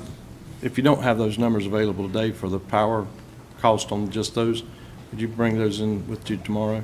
The exact cost per month for the power there? As far as what cost? you use today, Electricity, yeah. You made that statement. We'll do our best to try and get you, and I don't know that it'll be 100% accurate, but we'll do our best to Yeah, get you. well, I mean, is it It would be $1,000 good a to month? see. I have no idea. It would be good to see. Because you made that statement, is it $1,000 a month or $10,000 a month? Yeah. We'll do our best to get you some information. But there's a It lot is an more than just expense. electricity. Talking about maintaining that plant, the upkeep and everything else, so it's not just what the electric bill is. Yes, and that's what we mean by trying to get you a better number. It's not just electricity, it's all the components. Manpower and everything else, okay. All right. So moving on to our wastewater projects that are remaining in the capital plan for collections and conveyance. On the collection side, we've talked about these types of projects before. We have inflow and infiltration abatement, or I&I abatement, in both the Crooked Creek and 12 Mile Creek service areas. On the conveyance side, we have an overall program, a comprehensive program of upsizing the interceptors within the Crooked Creek Basin, as well as upsizing of the Forest Park Pump Station and related force main improvements. So as we talked about before, inflow and infiltration abatement, or I&I abatement, basically keeping water out of the system that doesn't belong there. It's much less expensive to maintain and fix your system than it is to build additional treatment to accommodate rainwater. We look at this across both the 12 Mile and the Crooked Creek basins. Combined, you're talking about roughly 500 miles of gravity piping, just over 13,000 manholes, as well as about 50 miles of force mains that we operate and maintain. So this is an effort to monitor, inspect, repair. It's kind of a wash, rinse, repeat cycle. So we do it on a programmatic basis. It's about $1 million investment on an annual basis during this planning window. Looking at the Crooked Creek Interceptor improvements, presently we have Phase 2 underway. Future phases 4 and 5 include a little bit less than 13,000 feet of gravity piping. This ranges in size from 12 to 21 inch, so it's not small stuff. It's not that big, but definitely not residential type systems. Overall budget of $16 million. Time frame for implementation is between 2023 and 2027. Phase 4 and 5 are both programmed for a 3-year increment. They overlap by 1 year, so the total is 4. And then we have the improvements at the Forest Park Pump Station. So this involves an upsizing of the existing pump station. So presently it's at 1.6 MGD of capacity. It will go to 1.9. And then we have the associated force main improvements, a portion of which were done as part of the Monroe bypass construction. So the overall length of this pipe has changed over time. So another example of how we look at projects over time and adjust them to fit current circumstances. But it's still about just under a mile of piping. We've got a budget estimate of $5.2 million, and that's planned over the next 3 years from 2022 to 2025.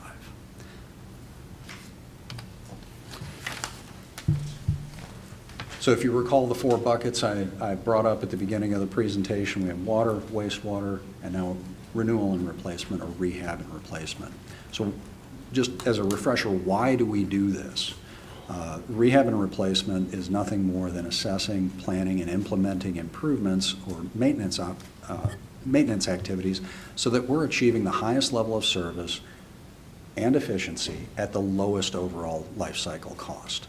So if we defer that maintenance out in time, that infrastructure deteriorates and our operating costs are going to go up. That's just what happens. Your level of service is going to go down, and the overall cost is going to increase over time. So eventually you get to a point where that infrastructure is no longer viable and it's got to be replaced. So what this necessitates is a massive capital investment to correct the issues that have accumulated over time.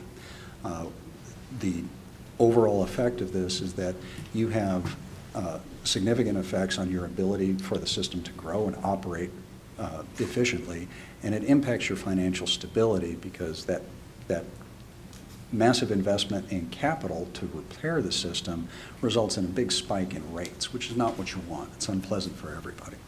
So we take a programmatic approach to this, and we look at the water system, the wastewater system, we look at water tanks, pump stations, and last but not least, our wastewater treatment facilities. So on the water side, this is a programmatic annual approach to manage the water infrastructure assets. Over the 10-year planning window, we have an average annual investment of about $2.8 million. Overall, it's $27.9 million. John, go back to that one a minute. Yes, sir. Just to show people I'm okay. These pipes are locked up, aren't they? Yes. Yes, stored materials are not just left out in the open. Okay, I didn't want to get accused. That's actually a stock picture. It's not a picture of our yard. Okay. But I assume you had the same increase in cost on these pipes as the 2-inch PVC you talked about earlier. Sure. Yeah, so the cost increase in materials, you know, we talked about it in terms of the large diameter stuff that's related to the Yadkin program, but that's universal. We brought it up with just the 2-inch piping, which is kind of typical stuff that we use a lot of. You know, it's across the board, so whether you're talking about 2, 4, 6, 8, or 54-inch, it's all gone up. It just depends on what the type of pipe is and what the application is, and how that relates to the overall cost. So we look at our water tanks as well. We've got a program in place to rehab a tank every 3 years. And when I say rehab, this really addresses things like vents, safety connections, so places you would tie off on the tank, as well as the coating system, so the paint. And we look at how we're going to do this. We inspect and assess the condition of the tanks over time and determine those priorities. So right now we have the Stallings tank is the next one on the list, and that one is planned for 2024.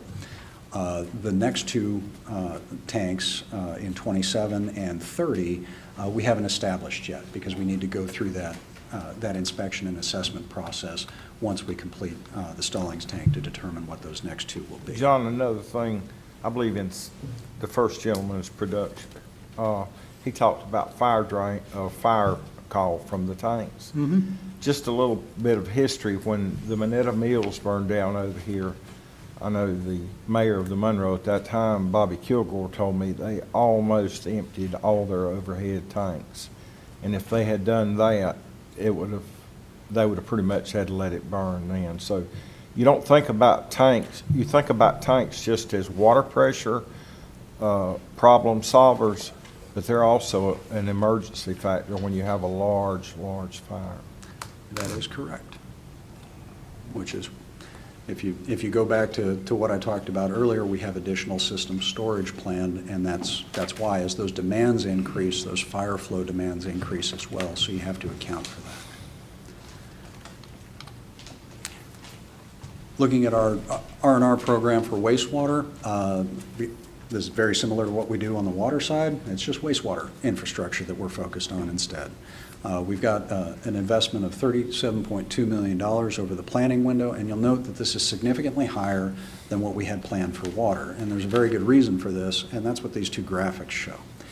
We've programmed in the wastewater R&R program to replace the gray water system, which is septic tank and effluent gravity, or STEG system. I believe we talked about it in terms of that nomenclature before. But these are systems that utilize septic tanks and small diameter collection system piping, so 4-inch piping, and they're primarily concentrated in the Stallings, Indian Trail, and downtown Waxhaw areas. So over the planning window, we've got about $15 million allocated to take those systems out of service, replace that 4-inch piping with standard 8-inch piping in manholes.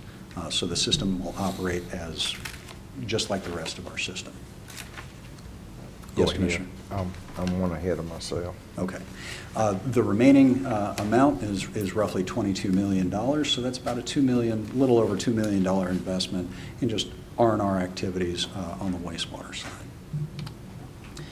Similarly, we look at pump stations separately, much like we look at water tanks separately from the water system. So on the wastewater side of things, we dedicate funding for pump stations as well. Have an investment of about $900,000 a year over the planning window.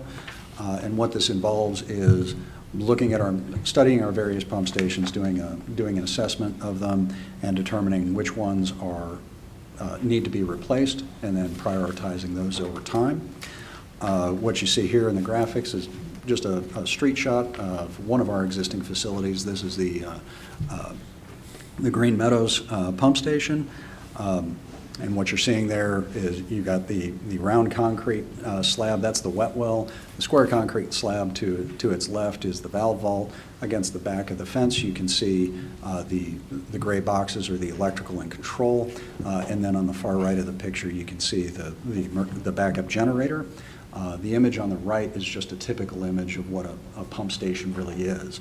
So you've got a wet well, the orange pipe coming in is the influent line, and then a typical arrangement for this is just a duplex pump station. So you have two pumps in place, piping that comes out to eject that flow, goes through a valve vault into a force main, and ultimately is conveyed to the collection system on the gravity side.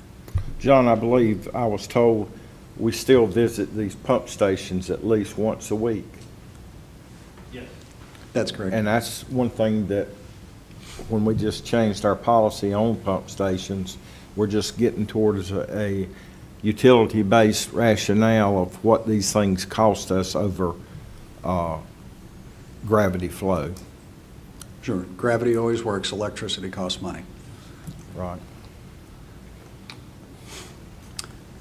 So the last bucket on the renewal and replacement side is related to our wastewater treatment facilities. And this program was developed several years ago to address process mechanical improvements and electrical improvements that aren't necessarily captured in those expansion projects. So it's the one-offs that need to be taken care of. And we did an assessment of all of our facilities, and we've programmed out over the 10-year cycle for various improvements across all the facilities. It's an investment of about $18.3 million over that 10-year window, or about $1.8 million a year. And last but not least, facilities. As I mentioned before, all utilities have people, all utilities have equipment, and all utilities have materials. Those things need a home. So there are space needs for them, so we have programmed for the expansion of the operations center. And this includes an expansion of office, warehouse, and equipment and material storage spaces for current and future needs. And one important thing to note about this project is that it relocates all Union County water staff that are presently in the government center to the operations center. So there's an overall undertaking of a space needs assessment for the county, countywide, which is predicated on Union County water staff being out of the building so those spaces can be occupied by other divisions. We've budgeted for $11.6 million for this project, but the time frame is not yet determined.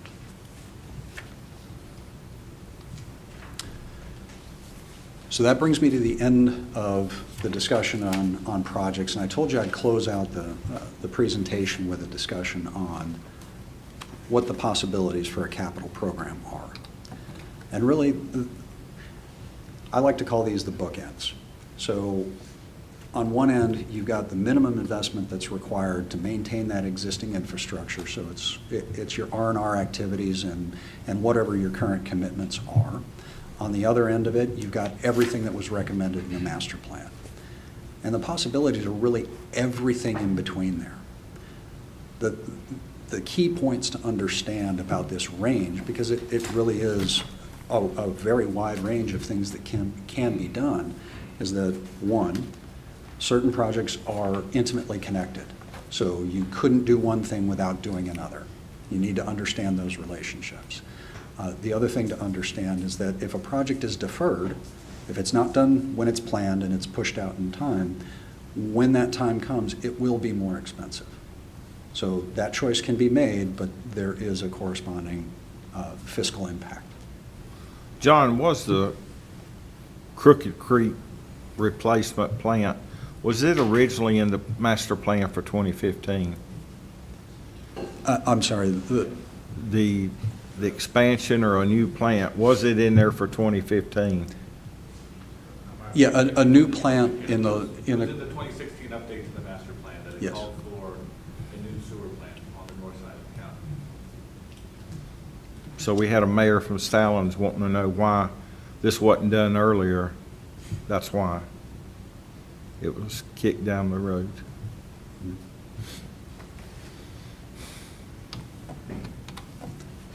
So that brings me to the end of the presentation. Be happy to answer any questions you may have, or pass the baton off to the next. Stoney? I Are we done for the day, or? No, sir.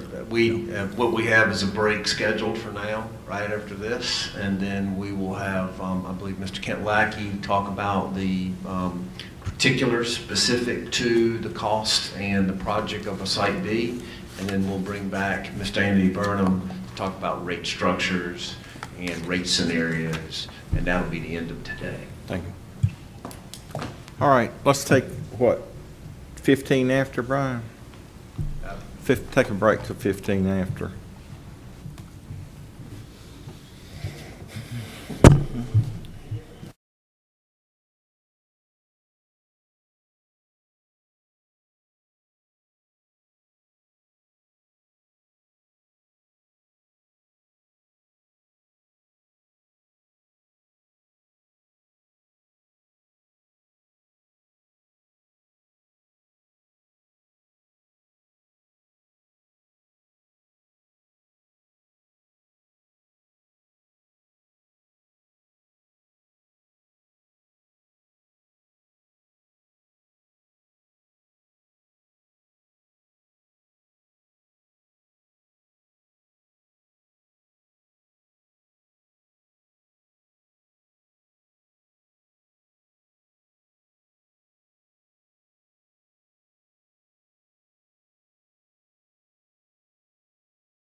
If you're feeling as good as you look.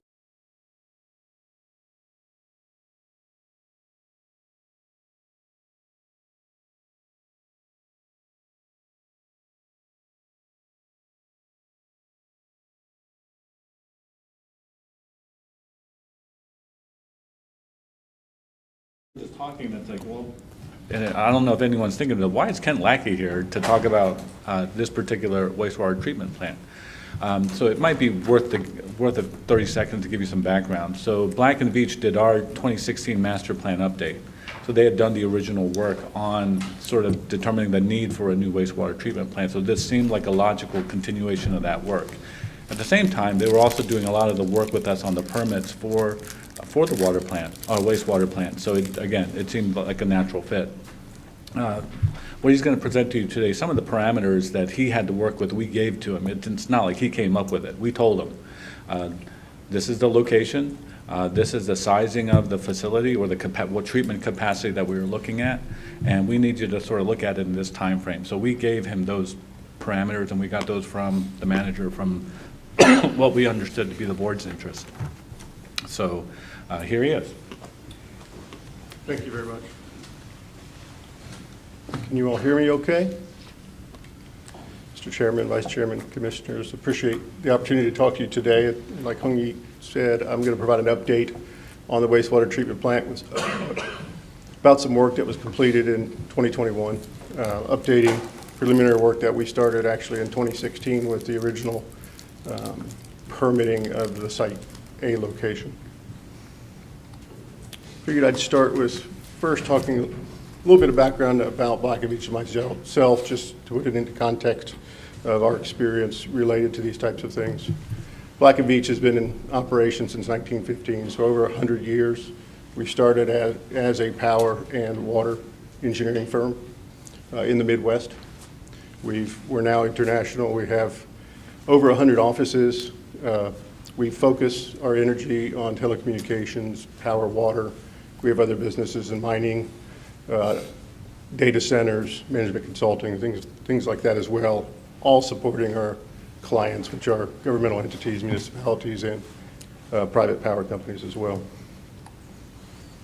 Our water business in the U.S. has roughly 63 offices. You'll see there's a lot of concentration of those offices in the East, as well as in the upper Midwest. My job is currently as the managing director for the East region. So that's roughly from Toronto through Florida and Puerto Rico, managing the water business, and really all work for government entities, whether it's even water, power, if it's a public power entity, et cetera. I've got 27 years working for Black & Veatch, located here in Charlotte the entire time. Really engineering, project manager, client director, and then up to the managing director, focused on really the Mid-Atlantic area. Wastewater treatment plants has been the bulk of my work. Also water treatment, master planning, and pipelines as well. Been involved as a designer, project manager, or client director of over 30 wastewater treatment plant projects, from new plants to expansions and upgrades through my career.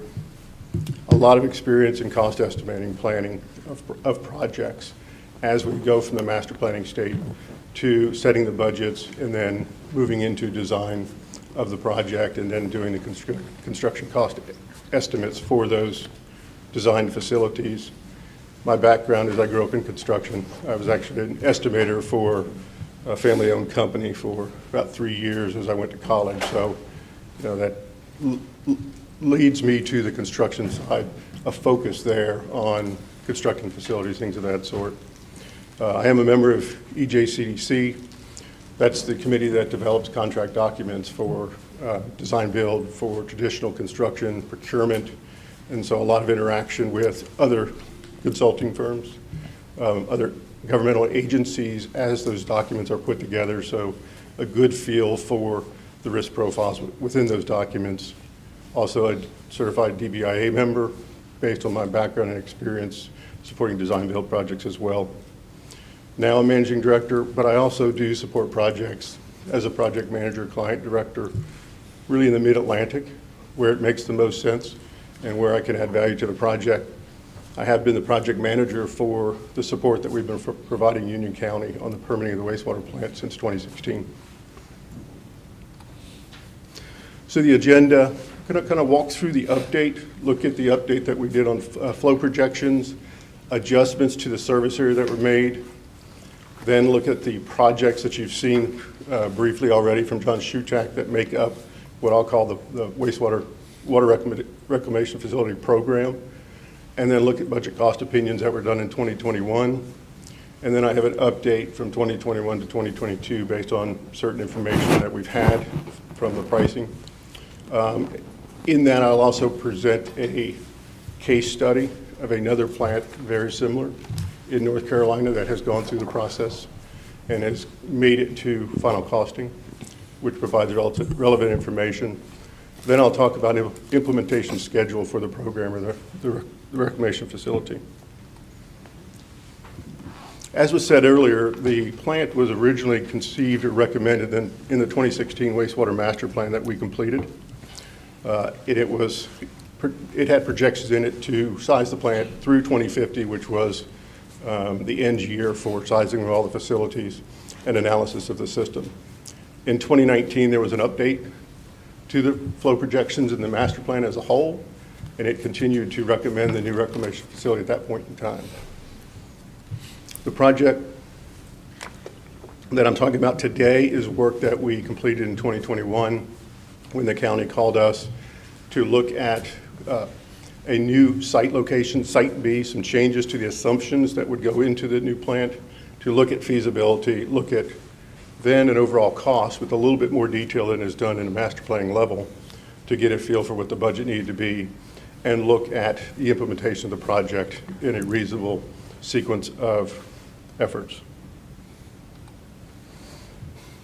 What you're seeing here, the new plant would basically serve to take the flows from the existing plant, as well as the flows that currently go through Poplin Pump Station, and it would consolidate that into the new plant. The blue dots on here represent the flow projections from the 2016 master plan. When we did the update last year, we looked at actual flows that had occurred during that period since that master plan was completed. We adjusted the curve down to match the actuals to provide what we consider a more moderate growth projection based on what had been seen in the recent years. We recognize there's a master plan ongoing to update those again, so the flows would be modified to match those as well, but we wouldn't expect that to change a whole lot based on what we've seen on the actual growth. The results of this indicate that ultimately in 2050, a plant would need to provide about 6 MGD, 6.25 MGD worth of capacity. By 2030, 4 MGD worth of capacity. As was said earlier, one of the criteria or assumptions that was provided to us was that the desire was not to do a two-step, build one plant to 4, and then when you're done building it, get a couple years out of it, then have to expand it. Do it in one step, get economies of scale for the overall project. And so what we looked at was a 6 MGD solution here to prevent that two-step process. We coordinated very closely with Union County. We also coordinated with the consultant doing the master plan to look at timing, to look at what their recommendations are going to be. It was very clear that the new plant was likely to be a recommendation out of the update as well. It still made sense as the best solution long-term. They will have some flow adjustments just as they redo their projections, but not anticipated to be dramatically different than what we've seen from the moderate flow case or reduction that we did in 2021. It will be very important as the project progresses, assuming it's moving forward, to coordinate with the master plan consultant just so that final sizing reflects the latest flow projections that are available in that master plan. However, that can be done in parallel to permitting the new plant. You don't have to have the final sizing at the beginning of the permitting process. The permitting process is very lengthy, and that could be updated along the way so that you could begin that early stages of the planning and permitting process without any concern of impact due to timing of future flow projections. It's a graphic of the watershed, the Crooked Creek watershed area. I've shown on here the existing plants, Grassy Branch, Hemby Acres, Crooked Creek. I've also shown here the previous Site A location, which is downstream, closer to the confluence with the Rocky River. And then the Site B location, which is approximately 9 miles as the creek flows above the Site A location. And this really shows the projected service area that was provided to us from the county last year that really started this. You can see there's areas that were removed from the projections. Those are outlined by the box. And then you've got the dark blue line, which is the Poplin area in the Crooked Creek, which is on the left, that really serve as a service area. By removing those two areas, you can see it reduced roughly 3,000 acres. The reduction in flow, however, wasn't all that significant because what was important to understand with Site A, there were a lot of areas that were undeveloped or undevelopable, and so they actually didn't add to the projections in the flows. So really, there's a moderate reduction in flow based on this reduction in acreage. And so the flows that I presented, the 6 MGD or 6 1/4 MGD, are based on this revised service area. All right, before you go off of that slide,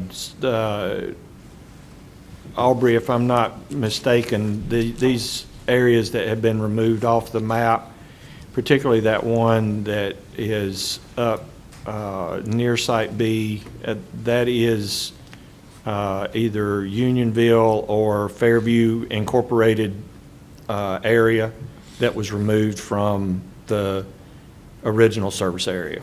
Yes, that's right. And I would imagine that other small area down at the bottom was probably Monroe, but I'm not sure about that. I believe that's the case. But yeah, okay. So So- that was to meet the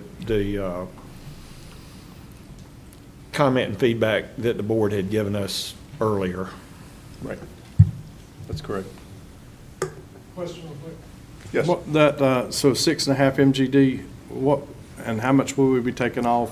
What is the, Existing plant, yeah, the existing plant, and, John? because we're closing the other, is that what you're talking Yeah, about? the other plant would be closed. That flow would be transferred over to this new plant that would now serve. So how much that new previous area. capacity would we have? So 1.9 MGD plant. So roughly 2 of the 6 MGD is associated with the existing capacity of that plant being transferred over.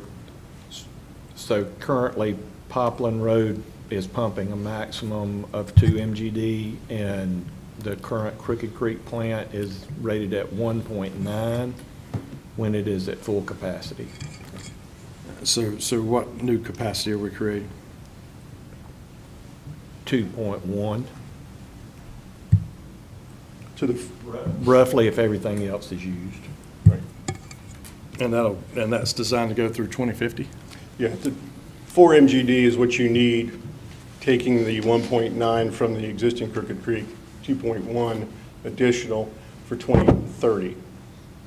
It's 6 1/4 in 2050, so if you take the 1.9 out of that, you're closer to that 4.5, 4 3/4 is the net additional flow that you'll have available through 2050 beyond the existing plant. So we're taking the 2 million gallons a day off the Poplin Road pump station. We're taking 1.9 off the Crooked Creek existing. So that's 4 million gallons, so we're creating 2. And keep in mind that currently that 2 MGD from the Poplin Road pump station goes back over the ridge to 12 Mile Creek. Right, right. So that would be alleviated. You know, we've talked some in the past about basins and using money from one basin in the other. What kind of limitations are there with this? Like funding limitations? Is like if you raise a capacity fee in a basin, you can't use it in another basin?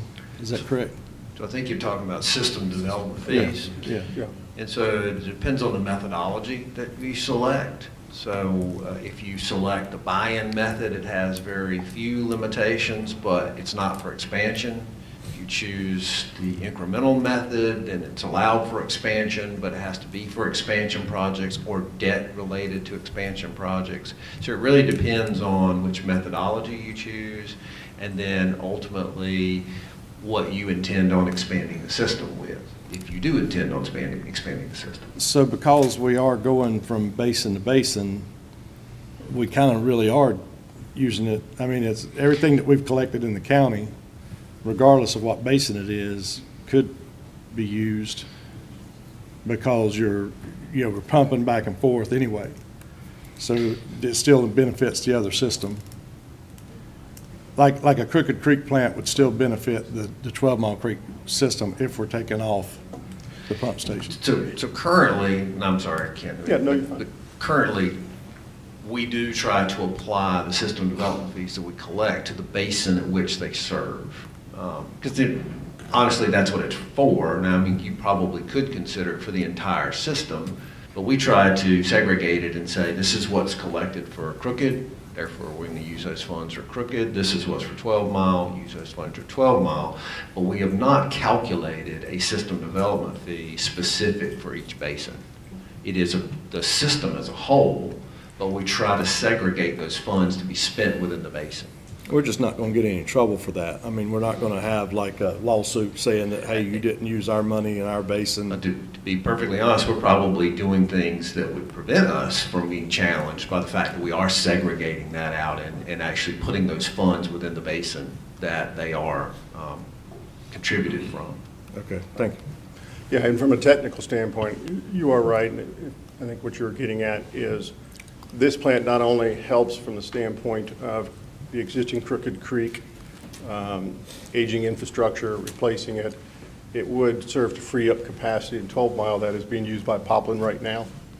And one of the concepts that was discussed that would be looked at if it moves into conceptual is what infrastructure you leave in place from a reliability standpoint to still allow you to transfer flow off the new one to, say, 12 Mile. You know, the infrastructure in place, you know, potentially leaving it so that you can use that in emergencies to balance flow, you know, from an overall cost standpoint, things of that sort. So that would be considered later as well. One more question, please. Yes, sir. Michelle, the money that the state has offered us, I think $8 million for, what is that specific language, or what's the language roughly of where that can be used? You'll give me just a few minutes. I'll have to look that up. I want to give it to you exactly like it's written. I don't have that in front of me. Yes, because it was It's very specific. a solution in the, seems like I remember a solution in the Rocky River Sub-Basin or the Yadkin. I don't think it says Rocky River, but I'm going to pull that for you and I'll give you the exact language. Thank you. I have a question. Yes, sir. Because I thought Site B almost needs to be 8 million gallons because we needed to speak with the municipalities to find out what they're planning, because if we don't divert Poplin to, if we keep sending it to 12 Mile, we're going to be out of space there very rapidly. Yeah, the flow projections that are being used, and when I say 4 MGD in 2030, 6 1/4 in 2050, that has always included taking the Poplin flow to the new plant and Crooked Creek. So that's built into those numbers already. Flows beyond the current service area are not. That's a decision in the conceptual design that would generally be looked at. What is the capacity of the plant that we need now? What expandability do we need in the future to provide some buffer? And that could be looked at as part of that conceptual to then make sure you have the forethought in sizing the original facilities as you move forward for things that may come up that maybe weren't knowns when the original planning and assumptions were put together. But I think with the Monroe Expressway, to open that plant with only 2 million gallon capacity is a mistake.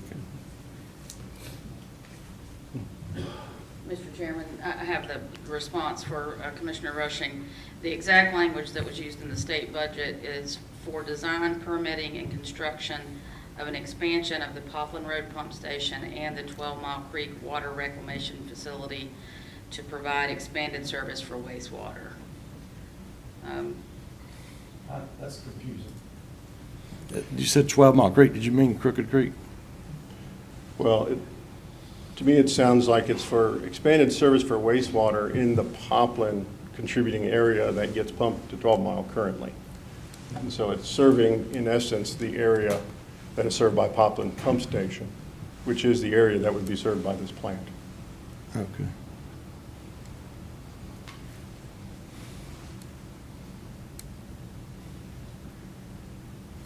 Other questions? Okay. So again, you saw this figure earlier. What would the program entail? There would be a new reclamation facility at Site B. There'd be a gravity interceptor from the Poplar Road Pump Station to the new plant, which would allow all the flow from that contributing area to now flow by gravity to the plant, eliminating the need for pumping, and so reducing that cost. There would be the decommissioning of Fieldstone Pump Station. Poplin could be decommissioned. It could be left in as a backup. That's a decision that could be decided at conceptual stage. And then the existing plant would be converted. The bulk of the plant would be decommissioned. We would convert pumping stations, influent or effluent, to serve as the new transfer station. Look at EQ capacity as well. That would go in there as well to make it serve its purpose as a transfer station and not overload the new pipelines and plant with hydraulic surges so we could flatten out the flow. There would be some thought about the ability to transfer flow not only to Crooked, but 12 Mile potentially could be looked at in conceptual design as well. Again, flexibility to provide you options to manage the system based on how growth occurs in the future. Also, those interconnects serve a very good purpose when you are upgrading or expanding plants, because one of the costs that goes into the construction is all the temporary facilities and costs that you have to do to keep things running.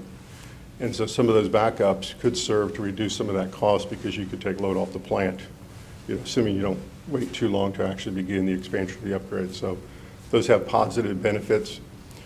This is a high-level summary of what we're looking at. The conceptual design would really get into the details of it, the analysis and size, appropriately everything, as well as define the plant facilities to match the needs of Union County. So that would be the next step. Yes, sir.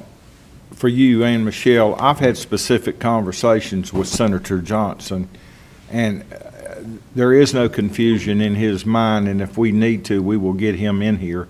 That he specifically meant it, and when he said the Poplar Road Pump Station, it was to give it a place where water could be processed that comes from Yadkin River. So if we need to get him in here, Commissioner Rushing, we will, to define what his intent was. Just let me know. Okay. Thank you. Thank you. So the schematic concept, how we really developed this, with the 2016 work that began, we did water quality modeling, looking at the Site A.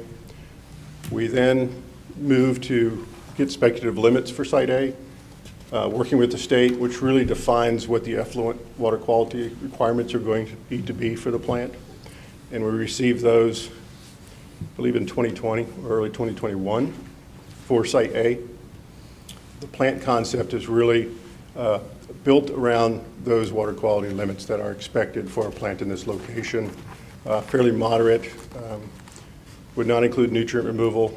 Dissolved oxygen was an issue in the receiving stream, and so we have to make sure that we have the right oxygen levels in the effluent. But a pretty traditional plant in order to serve that type of a water quality. Again, in the conceptual, you would look at future needs, regulatory concerns or considerations, and make sure that the design incorporates the ability to potentially handle nutrient removal, things of that sort. We did consult with Steve Tedder, who works with us many, many years, working with the state of North Carolina, permitting plants and supporting utilities throughout the state. and got a lot of input from him with regards to what do we see in the near term and the long term from the standpoint of regulations, and how would that affect the effluent permit limits at this plant, to make sure we had those insights as we looked at it. So you can see from the schematic, you've got a front end of the plant, which is really the inflow pumping, the flow that comes in. You're just pumping it up to an elevation to allow it to gravity flow through the plant. You're also doing your preliminary treatment, removing grit, screening materials out of the flow at that point in time. And then what we call the secondary treatment side, the activated sludge basin secondaries, which is really the heavy lifting of the overall treatment. And then the polishing step, or tertiary, the filter is to remove particulate, UV disinfection for disinfection, and the cascade aeration is where we add the DO back in. So very traditional. You see this in a lot of plants throughout North Carolina, quite frankly, throughout the United States. You then also have solids facilities to treat and handle the solids that come out of the flows at the various locations. And then your support facilities, solids pump stations, blowers, et cetera, which support the overall treatment process. And then finally, with a new plant, you would have an administration facility, laboratory, maintenance attached to it as well. So we looked at this schematic. We then looked at existing plants that had been built fairly recently to look at cost. And we assembled costs from a variety of projects in order to build up a base cost for this proposed plant, because there isn't a design completed or even started at this point. We know the process. We now need to build up the cost based on the process, which is reasonable. And we built it up based on that 6 MGD capacity, again, that one-step completion. I'm going to segue a little bit here to talk about a case study in North Carolina, which is an existing project that is moving forward. I'm calling it a North Carolina case study. I've talked to the town manager, and he's okay with me talking a little bit about his system. This is a current project for the town of Clayton outside of Raleigh. They are building a 6 MGD wastewater treatment plant, greenfield plant. You can see the process is here: administration, blower, maintenance building, very similar to what you would have. Biosolids treatment, very similar to what we showed on the schematic. Secondary filters, cascade aeration, really all the identical components to what is proposed for the new Crooked Creek plant. The only additional is influent equalization facilities at this plant. That would probably be looked at in your plant as well, to see if you can get some operational efficiencies or some reductions in hydraulic capacity through the plant during the conceptual design. This plant is planned to take out of service an existing treatment plant that is aged in the middle of town. They will turn that plant into a transfer pumping station, and they will pump to the new plant. They will then also add an additional gravity flow to this plant that comes from a new industrial facility, roughly 2.5 MGD, I believe. And so very similar circumstances, very similar capacity, same type of projects that would be envisioned for the Crooked Creek. Status of this project, it's on a very fast schedule because of the commitment that they had from the industrial customer. And so not a lot of upfront planning. They had a little bit, but then they quickly moved into a design build contracting method in middle of 2021. And that was more of what we call a bridging type design build contract. So they had a partial design, 20% or so. Design builders provided proposals and a target price based on those facilities. The project has commenced through design, and they were in the GMP, which is a guaranteed maximum price negotiation, in April, where they got the final price from the design builder. The price of the project has increased significantly, and I'll present that a little bit in a minute. Partially because of concept changed a little bit, a lot of it based on escalation we've seen in the last year or 2 years. Also, the initial budget was significantly low. At least in our opinion, we were actually pursuing the project as a design builder. The contractor and I had discussions, and we pulled out because we felt the budget wasn't set at the right amount, and we thought there were going to be some issues. And unfortunately, Those have come to fruition, and the town is currently looking at alternatives to reduce the plant cost and looking at alternatives on how they might treat flows in the interim, because they've got a commitment to that industrial customer they have to meet. So as I said, we built up what I'll call the baseline cost. We did do a level 5 estimate, as John Shutak presented earlier. That's a plus 50, minus 30. The base cost was really built up of parts and pieces from different projects that represent the type of facilities. I consider this really raw cost. It doesn't include contingencies, escalation, things of that sort. And this was 2021 dollars, roughly $107, $108 million as the base cost. And then we applied the 30 to 50% range, which you can see here. You can see the base cost in the middle. So we have the raw cost in the plant and infrastructure, a contingency amount of 15%, and a planning stage that's really appropriate because that really covers scope that isn't in the original numbers that's generated that end up being in the final design, things of that sort. Then we included escalation at the 4.5% per year for 5.5 years. As you presented earlier, that 4.5% is what you're using in your CIP for your projects. Planning and engineering, it's just a fixed 15% of construction, pretty typical for utilities to use at the planning level. Easement costs, land acquisition, I've removed from this. I know you're currently looking at a property, so there's a slight difference between my number of the high at 269 and what John Shutek provided, which is 274. It's the amount that he had in as a plug for that land acquisition cost. But these numbers do align from that perspective. And then some miscellaneous costs, which may be legal, things of that sort, to get a build-up. And so what we presented last year was a base total program cost of roughly 178, 179 million, a low of 124, and a high of 269. You can see the low numbers are grayed out because part of the discussion we had last year, these ranges have been around for a very long time. The construction market is quite volatile, pricing is volatile, materials, labor. It's our opinion, it's highly unlikely the low end would come into play here. You're really probably closer to the high end is where the plant would be if priced today, based on the conditions that we have, the market conditions we have. So when budgeting for a project, it would be wise to budget for that high end based on the conditions that we currently have. Let me ask you a question Yes, there. sir.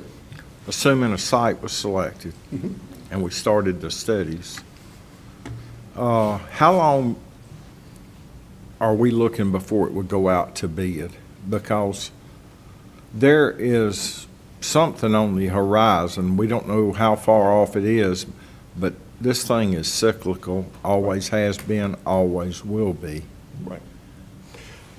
I've got a slide that shows a sequence and schedule from the planning, the Okay. permitting, and everything else. If it's okay to hold it there, and I'll talk through that. That's fine. And there's different scenarios on how you might deliver as well. We've shown a base scenario, but I can get into the details and, answer specific questions about that if that's okay. One thing we did this week, actually, because again, we provided this to the county in 2021. When called about the presentations, we wanted to look at what's changed from 21 to 22.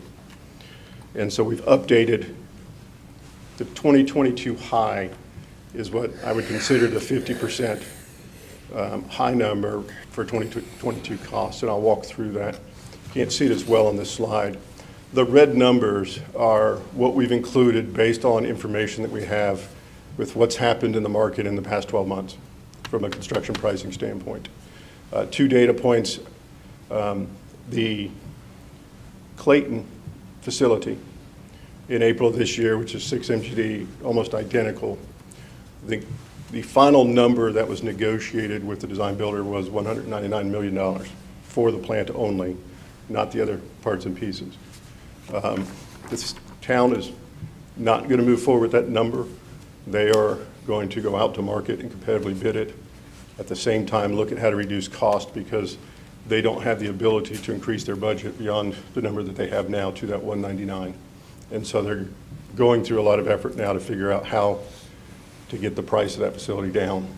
And likely there's going to be some significant changes to get to where they want. My understanding is they need to reduce it by roughly $30 million. And so that's going to be some big decisions in order to do that. And so that's where they are. The other thing is part of some work we did about a month and a half, 2 months ago in Georgia. Our estimators looked at the last year and tried to look at material pricing, look at labor pricing in the Southeast to provide information to a client. Looked at a lot of different projects and estimates and bids and brought that information in. And what we've come up with is it's been a roughly 18% increase in project pricing for a plant over that time period, which is extraordinary. It reflects very high material prices. I think you heard earlier, pipe prices have increased roughly 30% in a year. Concrete, a lot of materials. Equipment manufacturers now are not leaving their bids open very long at all. It's good the day it's submitted, and then there's escalation beyond that. That's being obviously built into the pricing as well. Labor shortages, there's a lot of work happening in the Southeast, and so there's significant challenges with laborers to support construction projects, which drives the cost up. The other thing that we've seen, and it was seen in the Clayton price buildup, there's a lack of competition for subcontractors in certain areas. And in North Carolina, mechanical, HVAC, and electrical are very challenging. Their buildup had only one bidder, and so they didn't get the benefit of competitive pricing on those subcontracts. And so all of that gets reflected in the price. The other thing that's reflected in that price is their schedule for the plant was a 2-year design build period to design it and build it, which is very, very fast to do a new plant. And so there is some cost built into that price, likely due to overhead and those types of things because of the risk associated with the schedule. And so that greatly affects the price of the project as well. What we've tried to do is lay out a sequence which is reasonable, provides ample time, provides some time so that there's issues you can adjust without potentially impacting the cost of construction due to schedule. Because as best you can, you want the money you put into the project to go for things that you're going to own permanently run, not just to pay for sequence, those types of challenges, because you don't really get the value out of that money long term. And so we've laid out a schedule on that basis. So we feel fairly confident in that 22 high numbers based on that good case study that we have, the work that we've done looking at escalation, that's likely a good budgeting number for the facility. Any questions?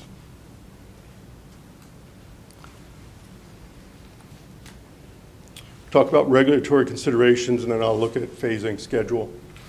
Through the process since 2016, we've had a lot of contact with the regulators looking at discharge limits, like I said previously, for Site A. We feel confident if you move to speculative limits in the permitting on Site B, you'll get very similar, if not the same, effluent limits. So the type of facility would be expected to be similar. But that would be the next step, is to now submit the request for speculative limits to the state so that they then provide you the limits that you would move forward into the permitting and planning stage. Then you would go into the NPDES permitting, which is the discharge permitting for the plant, which is a lengthy process, and I'll show that schedule. Looking at the new site, there are some subtle changes in water quality because we're further upstream, and this is a oxygen impaired tributary. And so likely we'll have to add more oxygen at the end of the plant. That'll be a minor change to the cascade aeration, but really nothing that will significantly affect the cost. So we've looked at that, had conversations from that standpoint. We anticipate a permitting timeframe of 3 to 4 years is reasonable.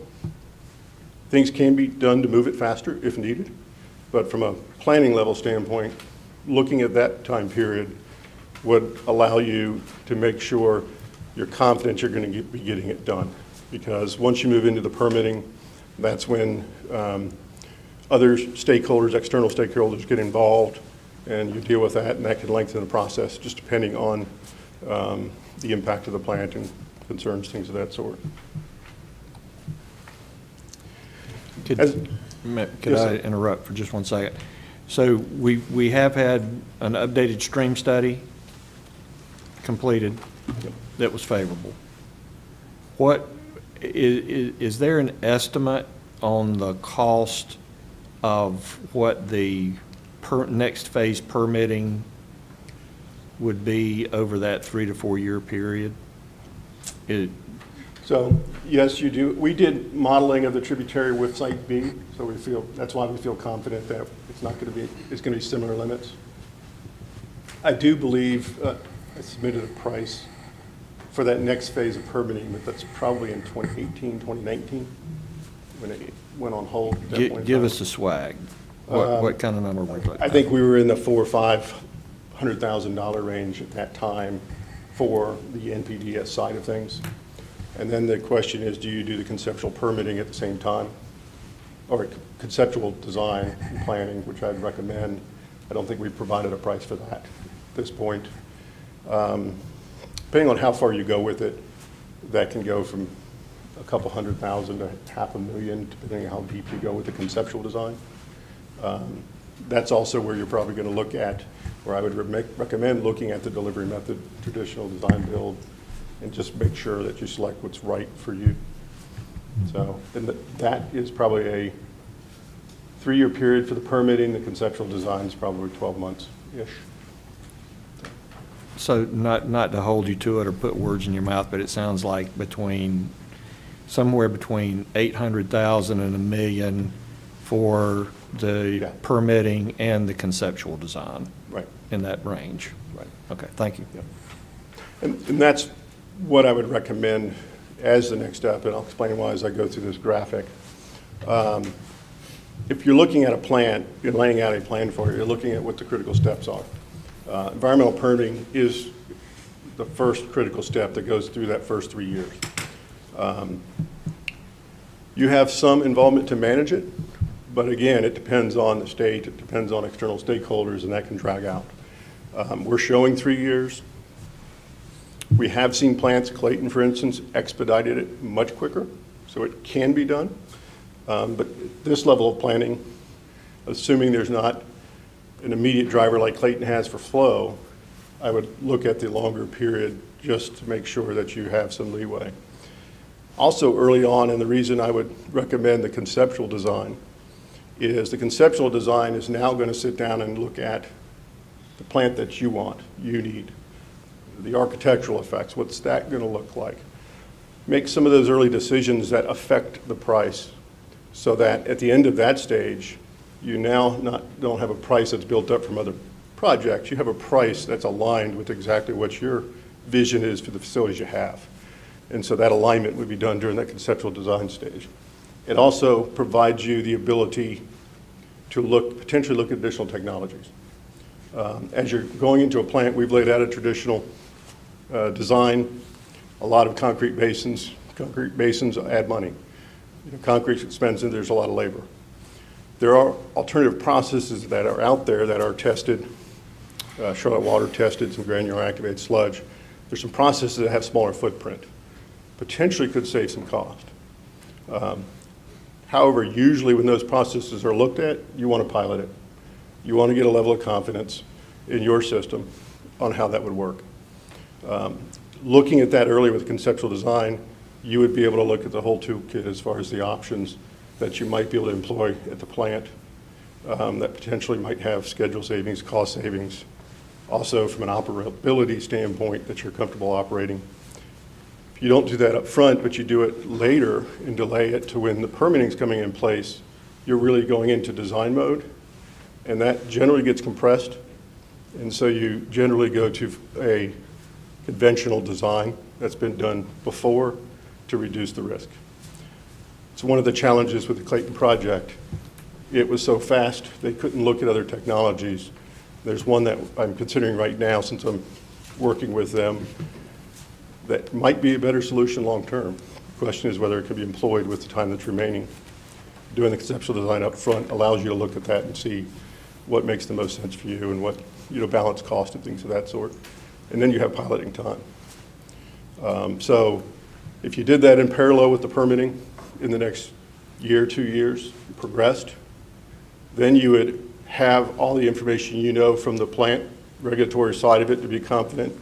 You would have the plant to be confident in what you're going to get in the plant to be able to budget appropriately and also understand, what method now do you want to deliver the project, traditional, design, bid, build, et cetera, based on when the flow is needed, based on cost, schedule, things of that sort to make the wisest decision.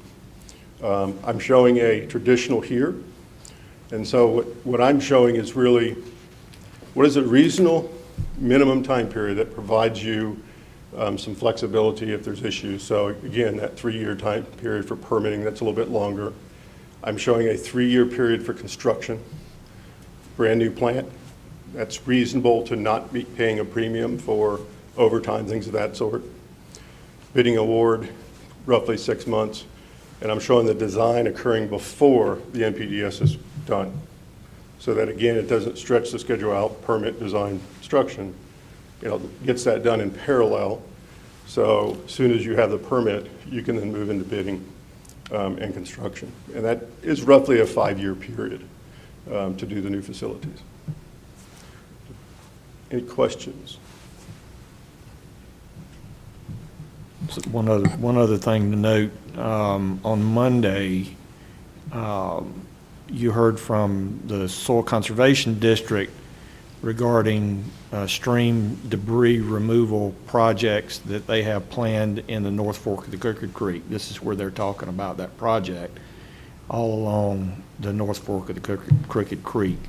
The stream study that was completed this past year was done with, of course, the debris in the stream, but that stream debris removal project through Soil Conservation District is designed to improve the health of that stream, improve the velocity, et cetera, in the stream.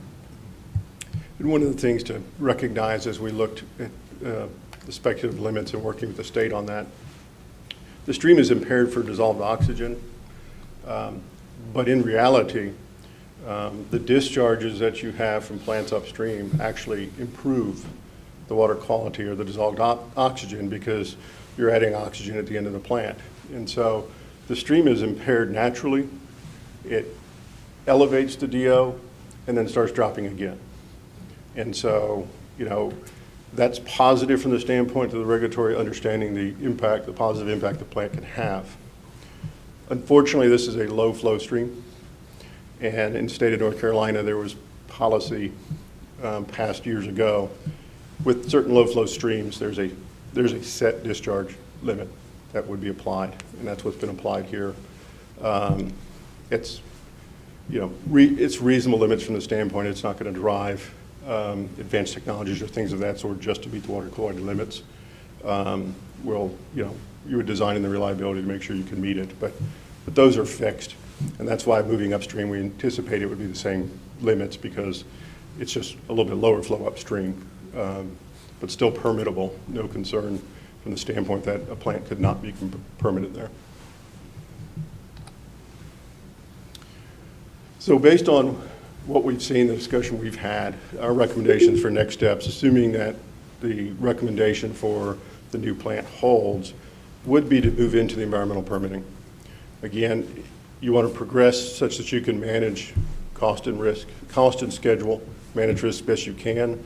So moving into that, providing a longer period to be able to manage the issues would be wise, and also not then have potential impacts due to schedule slippage if there's challenges during the permitting stage. That would entail changing the requested speculative limits to Site B, going through that process, which should be fairly quick, and then moving into the NPDES permitting, where you do a lot of the studies that support secondary cumulative impact evaluations, things of that sort. Would also recommend that conceptual design up front to align the projected cost to the facility that you desire to have at the Crooked Creek, and to look at opportunities for process technologies that might have a benefit to you, either from a reliability, a quality, or cost standpoint. That would give you time to be able to look into those further and pilot as necessary to make sure you're very comfortable before you then moved into detailed design. With that, any additional questions? Thank you very much. Okay. Will you be working with Black & Veatch when this, if we move ahead with this project, when it finishes? I don't plan to leave anytime, so yes. My wife doesn't plan for me to leave anytime either, so yes. That was a no. Yeah, I will be here. I would intend to be involved with the project as long as needed, as long as you all would like me involved in it. So I've enjoyed supporting you all. So that's a yes then, That's a right? yes. Okay. Yeah, that's a yes. Well, you're very easy to understand, so I do appreciate that. Not a problem. Appreciate that. Thank you.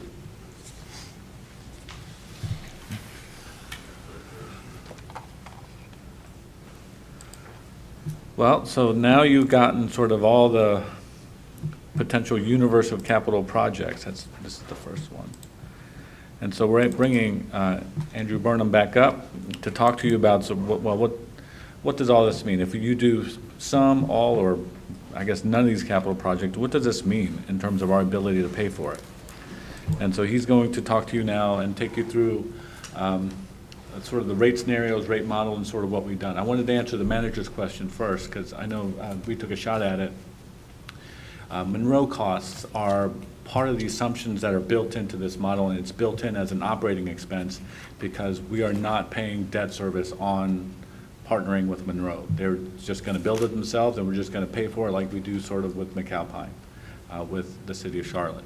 I know we have a hard stop at 12 o'clock, so I'm not sure if they'll be able to get through everything between now and 12, but we'll stop at 12 when we got to stop, and then we'll just continue on the conversation tomorrow if that's all right with everyone. Sounds good. Thanks, Hung. As Hung mentioned, we wanted to go through, Deb and I did some different rate model and scenario options based upon different capital spending alternatives. Before we get into the different options themselves, I just wanted to give a bit of an overview about the model, some of the key inputs and parameters that we're using when we develop those scenarios. So each year, the county does an audit that looks at its past performance on its financials and publishes those each year and does a budget that takes 1 year forward. This whole process is about taking that information, recent history and current year information, and playing it forward into looking at future forecast of rates, revenues, expenditure requirements, and how do we meet those things in ways that are consistent with policies that the board has approved, such as days of cash on hand that we want to keep, and also consistent with commitments that we've made to the rating agencies, or should I say bondholders, relative to ratios that we're going to keep of our net income to our principal and interest expenses each year. And so they're really critical inputs to the planning process. But each year we use this financial analysis and management system tool to go through and update recent history in terms of actual expenses, fund balances, actual revenues, changes in growth, integrate current operating budgets as well as planned capital improvement scenarios to look at a variety of different options, and we ground truth the assumptions. We see how actual performance is compared to projections from prior years, to refine our inflation factors, to refine our growth rates, to really take into account changes in customer demands, so that each year we're really trying to take as much stock as we can into recent activities into our future planning that can help inform your current decision making relative to capital spending options as well as rate increases. And two important parts that really come into the fundamental planning process are related to debt service coverage and reserves. So in your bond documents, you have a requirement where you will maintain net revenues, which is gross revenues for the utility, including system development fees, minus your cash operating expenses, divided by your debt service. You have to maintain certain ratios of debt service coverage. So those net revenues for your first test, just as it relates to your senior lien bonds, they have to at a minimum be at 1.2 times your annual principal and interest payments. From a target perspective, in financial planning, we're really trying to keep those at least above 1.5 to give you a buffer in case something doesn't occur as projected. You have unanticipated operating expenses, you have drought conditions or other factors that could affect your revenues adversely. It gives you a buffer to make sure you meet those minimum requirements. The second test is looking at your total debt service, not just your senior lien debt, but your subordinate debt for any state revolving fund loans or others. And there we have to have a ratio of 1.0, where our net revenues cover our senior lien debt and subordinate debt, but we're trying to target, again, a little bit of a buffer there at 1.25 in the financial models. And the third test is anytime we issue additional bonds, we have to show that our current net revenues are going to be sufficient to meet our maximum debt service for our existing debt plus the new debt we're planning to issue over that planning horizon. The minimum requirement there is that we have to show we can at least meet that one-for-one ratio, but we'd ideally like to target 1.25. And so every time we update our financial model, which we've got a screen capture here, we use conditional formatting to give you a sense when we run different scenarios, how close we're getting to those minimum requirements versus our targets. So if the numbers and values stay with the blue background, we're meeting our targets. We're at or above our targets. But if they start to turn yellow, you'll see that means we're below our target level. We're still above the minimum, but it's kind of a bit of a warning indicator for us. And then if it were to ever turn red in a scenario that we run, that means we're failing to meet our absolute minimum requirements that are in our bond documents, our indentures of trust. And so this debt coverage target is an important part of how we develop these rate scenarios for each of the different capital plans that we look at. Similarly, we also need to make sure that we're mindful of the reserve policy that we have. So when we look at the county's policy, which is 365 days of operating expenses, and that's of all operating expenses, which includes depreciation, we need to make sure that we keep that on hand during the financial projection period. And it's important because the rating agencies look at debt service coverage and your cash levels as two primary criteria as part of establishing a credit rating. And the better our credit rating, the lower the interest rate is on our borrowing. And the way that the rating agencies look at it, it's slightly different than the county's policy because they look at it with just cash operating expenses. So even though our policy target is total operating expenses, that includes cash and non-cash expenses like depreciation, the way the rating agencies evaluate how much cash you have in the bank is based on just cash operating expenses.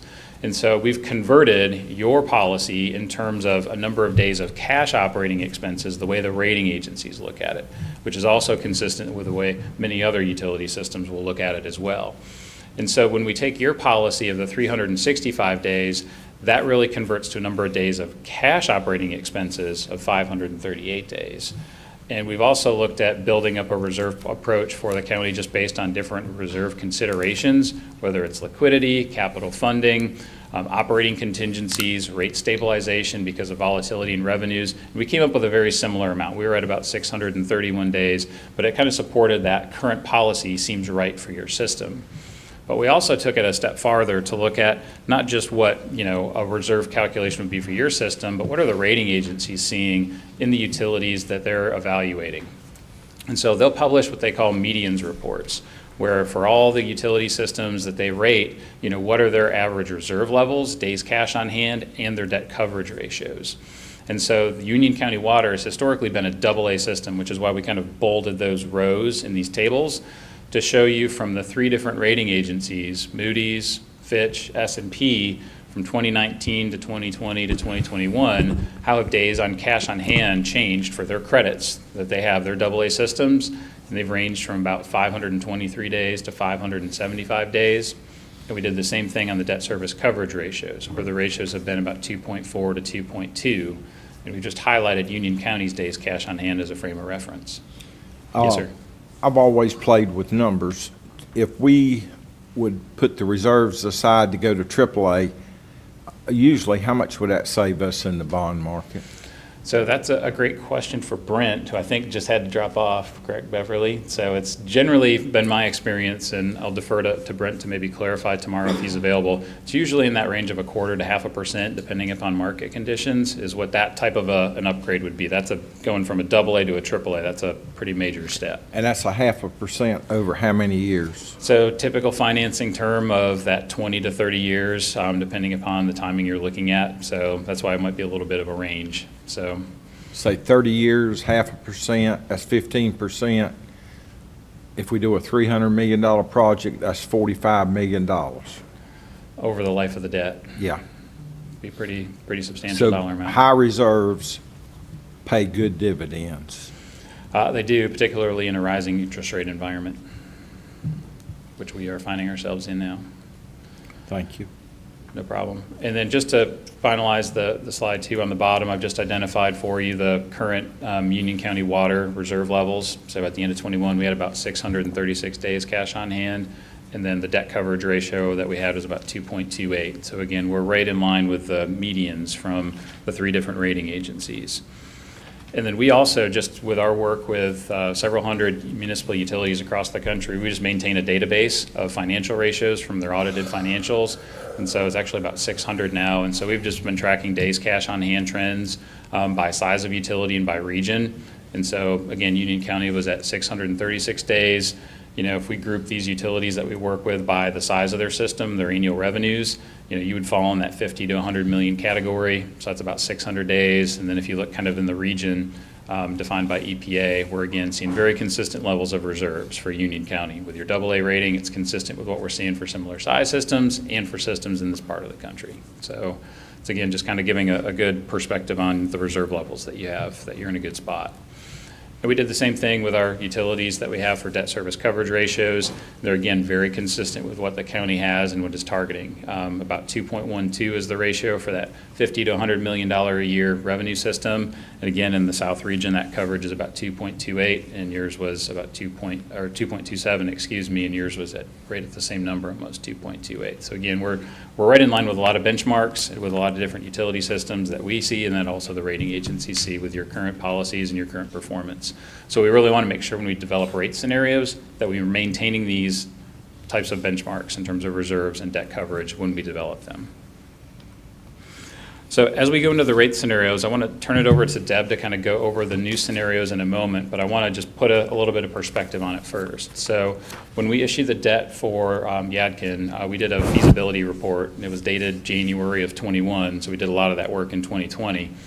And we incorporated a lot of current information at the time into that forecast. And that feasibility study was an important part of the bond offering because the investors rely on those projections to show that we're going to demonstrate positive financial performance and reserves, debt coverage ratios to be able to repay that debt as part of making that investment to buy the bonds. And so that was based on the 21 budget. We'd incorporated some of the SDF legal settlement costs. We'd obviously incorporated the Yadkin water treatment facility and some of the distribution system improvements as part of that feasibility study. But it notably didn't include the Lower Crooked Creek new water reclamation facility. It did include an allowance in the future for the Monroe additional capacity, but it really didn't contemplate additional expansions either at 12 Mile beyond the 7.5 MGD. And so when we look at that forecast, you know, what we're looking at were basically 2.5% rate adjustments going forward from fiscal year 22 through 2031 to cover what we had identified then as the current operating cost and current capital cost while maintaining those debt service coverage ratios that I talked about as well as those reserves. So that top left chart is that operating reserve, and that black line running across it represents our policy target. So we want to make sure we're keeping our reserves at that level on the black line. And as I'd mentioned with those coverage ratios that kind of run across the middle of the screen at the top, the third, fourth, and fifth rows, you know, we want to again make sure that we're staying with those blue backgrounds and avoiding, you know, dropping certainly below the minimums, but trying to stay above our policy targets as well. So you'll see a couple years the additional bonds test is in yellow there, and that's been kind of the challenge that we've had when we've been looking at those debt coverage tests is when we issue debt, making sure we have adequate revenues to meet that additional bonds test. And when we did the feasibility study, you'll see there's a little bit of buffer on that above the minimum. As I mentioned, the minimum there is 1.0 for that additional bonds test. You know, we were looking at most years of trying to get around at least a 1.20 on that. And I say that because as we look at these new scenarios, we're really just showing you, and you're going to see it, that additional bonds test is pretty tight in some of these options, depending upon the capital assumptions that we make. So, but with that, I'd like to let Deb kind of walk through how we've packaged some scenarios for the discussion today on the rate options. And so we'll go through a sequence of just an overview of what's in them and then showing the results and then kind of bringing it back together in terms of a comparison of the different options. And once we've done that, I'll go through and just provide some additional context on some local benchmarking. We've got some rate increases about other agencies that are coming up in North Carolina, what we've seen in recent trends, and just want to bring some of those things together to kind of put the results into context for you. So with that, Deb, I'll let you walk through some of the scenarios. Thank you. So we've worked with your staff for the past 6 months or so to develop these scenarios. Again, the first step was to update the model. I'll describe what some of the updates are to the baseline assumptions, and then really what's shown here is a summary of the different capital expenses that are included in each of these scenarios, as well as the resulting growth that the county could experience depending on the expansion scenarios that are activated. So really there's 4 primary scenarios. You'll see that the baseline scenario is in there twice. The baseline scenario includes water expansion projects. It includes the 12-mile expansion to 9 MGD. It doesn't include the additional 12-mile expansion, and it doesn't include the Site B expansion. And we just have 2 different versions of the rate plans under the baseline, which is why it's shown twice here. And you'll see a different screenshot for each of those 2 scenarios. The no wastewater expansion scenario does not allow the county to have additional growth beyond 2028, and that does not include the 12-mile expansion to 9 MGD. The no growth scenario builds off of that scenario but doesn't allow for any water expansion projects. And then the Site B scenario allows for growth and a higher level of growth, water expansion, 12-mile expansion all the way to 12 MGD, and the Site B expansion project. So I'll reiterate these as we go through each of the various scenarios, and we'll also show you at the end a comparison of the rate increases that are needed under each of these scenarios. So just know that that comparison is coming at the end. So first, the update to the baseline model. So since the feasibility study, we've met and we've updated the model. This includes no 2.5% rate increase in 2022. So that resulted in about an $850,000 revenue loss in 2022 and $1.9 million in 2023 forward. So that's included in the new baseline. The 2023 budget, the operating budget, is $4.8 million higher than was projected at the time of the feasibility study, and additional operating expenses are layered in 2024. The Yadkin distribution system improvements that were funded with operations under the feasibility study is now funded with state grants. The Site B land acquisition is also funded with state grants. And then in the Site B scenarios, you'll see that those costs are funded with operations. This scenario includes the expansion to 9 MGD at 12 Mile Creek. It includes the $1 million of operating costs for City of Monroe wastewater treatment plant expansion. Again, this doesn't include any Site B costs, and this includes just a baseline level of growth for the expansion that's included here. Real quickly, if I can just Yeah, ask, sure. on this page 15, the $850,000 in revenue loss for fiscal year 2022, that's not $850,000 loss in terms of nominal revenues. Our revenues have increased for the system. It's what's been foregone by not doing the 2.5% rate increase, correct? Yes, that's correct. Okay. Yep. So some of those items in orange here are relative to the feasibility study. What are some of the changes that are now folded into the baseline? Right. And so as a result of those updates and not having that 2022 rate increase, a 4% rate increase is needed each year from 2023 forward. The 2023 rate increase would be effective September 1st, so just a partial year of revenue on that rate increase. You can see here and under all of the scenarios that the debt coverage is met at the minimum level, so that's why some of those cells are highlighted in yellow, because we are below the target but still above the minimum for the additional bonds test. Under each of these scenarios, including this one, we meet the reserve fund target. Yes, sir. Hung, I remember in November of 2019, when we were going over these similar projects and projection assumptions, that if we raised the rates 33% over the 2 years, that that would cover the sewer plants and the other things that were on that $905 million wish list, project list. No, what we had showed you back in November was exactly what their baseline model showed. It showed you the two 15.5%. And then we had graded out because it was, 3 years in the future, and so we weren't sure, but we sort of projected a 2.5% rate, a steady rate increase going out into the future. Right. But that was with, Include Crooked Creek. I want to clarify that did not include Crooked Creek. I We thought- made that clarification then, that we excluded the cost of Crooked Creek from that rate increase. So I'll need to- that did not include that. yeah, I'll need to go back to that presentation because I seem to remember a little bit different. We discussed having to pull that out, and certainly happy to provide you with that. Because there were some different Specifically options. with- There were some different options, but There were. there was a do-nothing option, there was a do this option, do everything option. Yeah, the one we showed you that the board ultimately selected, which was the 15.5% rate increases for 2 years, and then we projected 2.5% rate increases, did not include the Lower Crooked Creek plan. Okay, thank you. We'll just add it to the list of stuff that we'll try to bring back for you tomorrow. And I think we would be remiss to realize that was pre-COVID, pre-explosion of construction growth. I mean, this ain't Kansas no more. I mean, it's that bad. And I don't remember it that way. I remember Richard Long and Beverly looking at me saying, if we don't do this increase, we cannot borrow the money for the Yadkin. And the Yadkin is going to be a history-making thing that'll take us into the next century. So proceed. Sure. This next scenario is an iteration upon the previous scenario. The capital assumptions are all of the same and the growth assumptions are the same.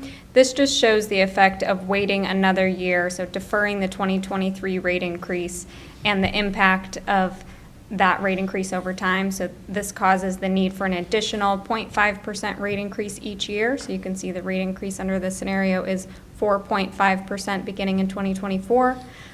In the near term, this means more borrowing and tighter debt coverage. You can see we're at 1.01, just above the minimum on the additional bonds test in 2024 to get through that period where we defer the rate increase in 2023.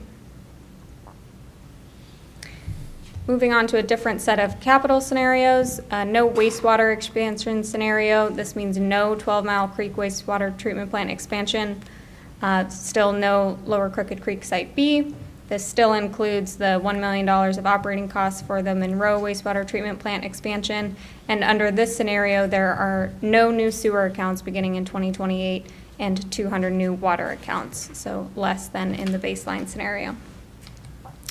Under this scenario, 3.5% rate increases are needed each year through 2027, after which 5.5% rate increases are needed. Again, this is due to having fewer accounts to pay water and sewer rates, so more cost is going to need to be paid by each customer.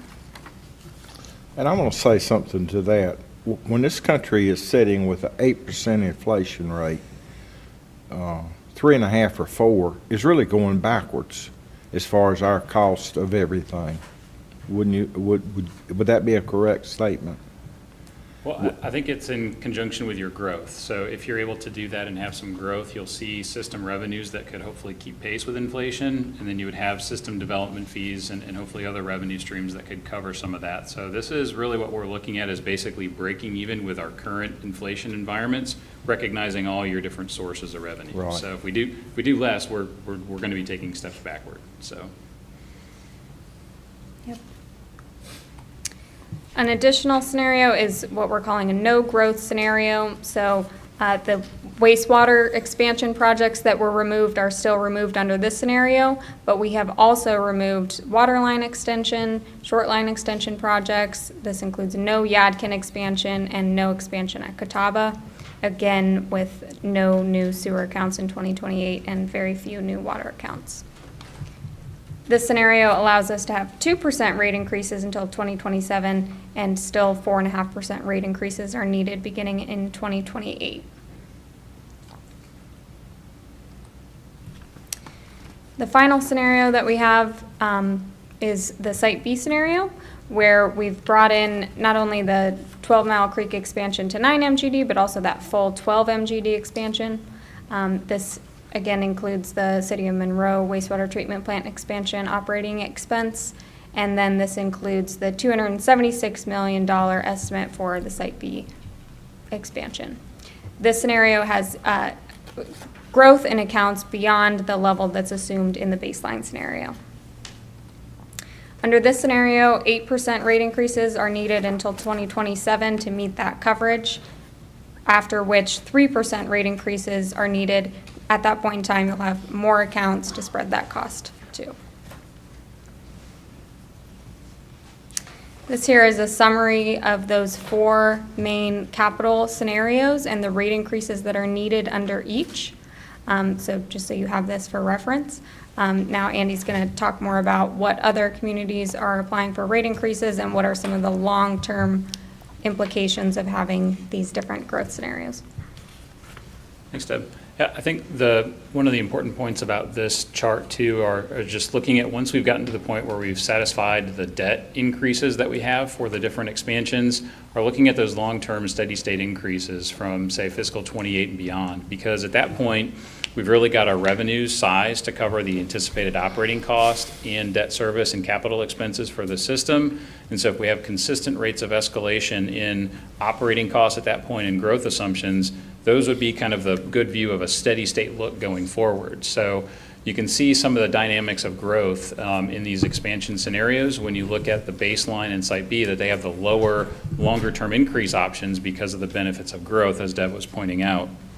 And so we took the chart that we had that showed all those increases, and that's the solid lines here for each of those scenarios, and then said if that steady state where those rate increases are keeping our revenues to cover expenses continue into the future, there's going to be a crossing point because of those lower rate increases needed in those higher growth scenarios.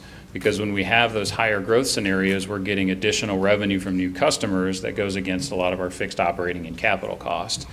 And so ultimately, we thought it was important to not only look at the immediate 10-year planning period that our models cover, but to play this forward a bit to show what the crossing point would likely be in terms of these different scenario options, because we would anticipate those rate trajectories would be the same going forward if we were to take our model and extend it out beyond the 10-year horizon. So this is where you can see some of the trade-offs between the different options. The no wastewater expansion and continuing with those higher levels of increases, would show that it would have the highest long-term cost, versus if you look at the scenario that has Site B, by the time this plays out to 52, you would see that would start to emerge as the lowest cost option. But in the near term, it's a different set of results in terms of what's the higher cost versus lower cost. So having some context and understanding of how these investment decisions you're making not only impact rates today, but into the future, we thought were important as part of the consideration process for you to have an understanding and awareness of as you embark upon evaluating these different options. As Chairman, you mentioned, the inflationary pressures out there are very real. We just looked at the data through February, year-over-year February, from the Consumer Price Index, and you can see that that's increased about 8% year-over-year from last year to this year. Looking at the Engineering News Record Construction Cost Index, that's similarly increased about 8.4%. The long-term averages on those are certainly much lower, more along 2 to 3% per year, consistent with what John had showed previously. So we're definitely in a higher inflation rate environment that's causing some operational cost increases as well as capital cost increases. John spoke about some of these, but we've seen this with communities all across the country. This is an example of a utility that had developed their design cost estimates in December of 2021, went out to bid, and then these are the types of differences they saw in cost at their wastewater reclamation facility. So depending upon what it was, these costs came in substantially higher than what their bids were from just 6 months prior because of the rate of inflation that we've seen. So the capital cost pressures are real, the inflationary pressures are very real and acute, that what we're seeing now that are definitely posing challenges on utilities. And so as we look across a broad spectrum of utilities, there's also a consumer price index that's focused on just water and sewer costs. And so you can see that in 2022, that started to tick up. And so it had been going through a period of, a decline in terms of lower levels of increases across the U.S., but it's starting to come back up in 22, I think in large part because of these inflationary pressures that we're seeing on capital and operating costs. And so nationally, we saw that 4.2% increase in 22 in utility rates for water and sewer systems. And then as we look locally in North Carolina, going from 2021 to 2022, it's about a 6% average increase in the state. And this is from data from the Environmental Finance Center at UNC, where they have their rate dashboards. I don't know if you're familiar with them on their website, but it's a great resource to do benchmarking of all the systems in North Carolina. And you can see also just what the trend has been in a typical bill at 5,000 gallons from 2020 to 21 and 22. And so there was a notable increase in that average typical bill in the utilities for 22. And the stars on the chart that we put on there just represent where your current bill is. So for sewer, you're a little bit above the median, and for water below. And again, if you think about that cost of service discussion, if we actually pulled the water to the cost of service and pulled the wastewater down, you'd actually be right on the medians, which is interesting data point for the state.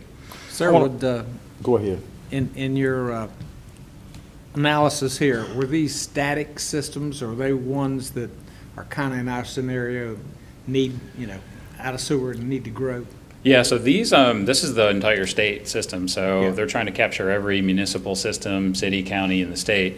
We went and kind of tried to grab some other systems that might give a better snapshot of, some higher growth environments or what they're dealing with. But it's interesting in terms of the situations that we'll see utilities in. It's more not necessarily about those specific circumstances that you're describing. It's more so about just what they've been doing on their rates and how often have they been adjusting them. For OWASA, they'd held their rates flat for several years in a row, and they had to make a big adjustment. So it tends to be driven by big infrastructure investments sometimes, but oftentimes it's also the frequency of the rate adjustments that they're doing, or if there's a regulatory requirement that they're having to meet. So those tend to be probably the three biggest drivers that we'll see on larger increases. And then most, we're hopefully that we're able to see kind of keeping pace with normal inflationary pressures. But this year, I know we've seen some more acute increases because of the inflation pressures that some have seen on operating and capital costs. So you see some higher numbers here locally for some systems that are on the list. But we tried to kind of work through your staff, and Amy was a great help just making a call to all the local governments to find their 23 proposed increases. And so we were able to get a pretty good list in pretty short order, kind of showing you a high of 16% with OWASA. Some are holding the line on rates and maybe don't look at it every so often and do rates periodically. And the average is 4%, again, consistent with what we're seeing at the national average level. Have a question. I have friends on Lincoln County Board of Commissioners and Cabarrus County. Are these districts that expanded previously and expanded for the future so that they're poised to meet the needs now, and that's why they're having no rate increases? I need to do some research to specifically answer on that one because I'm just not personally familiar with those two systems in particular. So I'll just need to do some research and see if I can find some of those types of parallels about how many have made those types of investments in growth. Because we've seen that before with other systems we've worked with where, like in Henrico County, Virginia, they invested in a 50-year water supply with a big reservoir. And so they made the rate increases to do that, and then they were in great shape and they were able to realize the growth. So some of those dynamics, that kind of speaks to Commissioner Helm's points as well. I think we could try to do some research to see, if they've had some of those transformational events and made some of that investment already, which is why the rates are maybe lower. Well, that's what I'm talking about. Yeah. Anything done 3 to 5 years ago was a good move in anybody's book. Yep. And the manager was telling me that he was in on a North Carolina podcast, and North Carolina is looking strong for at least the next 12 months. And there's such a huge backlog of public utility construction projects. It's probably going to be 3 to 5 years before we have contractors hungry for work. I think that's a fair statement, and then you overlay on top of that from the Infrastructure Investment and Jobs Act, that federal money that's coming down that really hasn't manifested itself out into the environment yet, to the communities. So that's still going to be an added dynamic that's going to continue to And then material supplies are not going to come down overnight, because raw materials, if they could produce it today, they would deliver it, because they're seeing life highs of PVC pipe, fittings, valves. If they had it, they would get it here and sell it. That's pretty basic economics, right? I mean, the demand is real high. If they can supply it, they would do it and get a great price for it. So that scares me too. I mean, Commissioner Helms was waiting on windows at one time 10 months. And another thing, it has nothing to do with this, but people are drilling wells in Union County and spending $10,000 to $15,000. And most of the time, they're coming back with arsenic 3 to 5 times above safe drinking. So, you know, public water is still the best deal. I have never had to work on a pump on Union County Public Works. So I've had wells that go down, and when they do, you have to have water. Yep. So. Mr. Chairman. Yes, sir. You know, history is a great teacher. And I remember back in my early days on this board, we had the opportunity to raise water rates 6.5%. Everybody balked.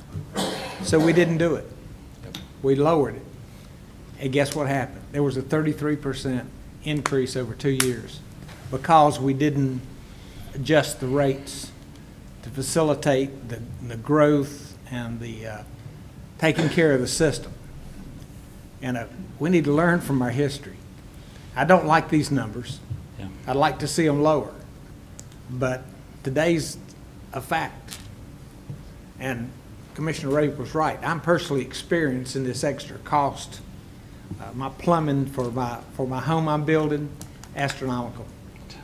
And it's not going to get better.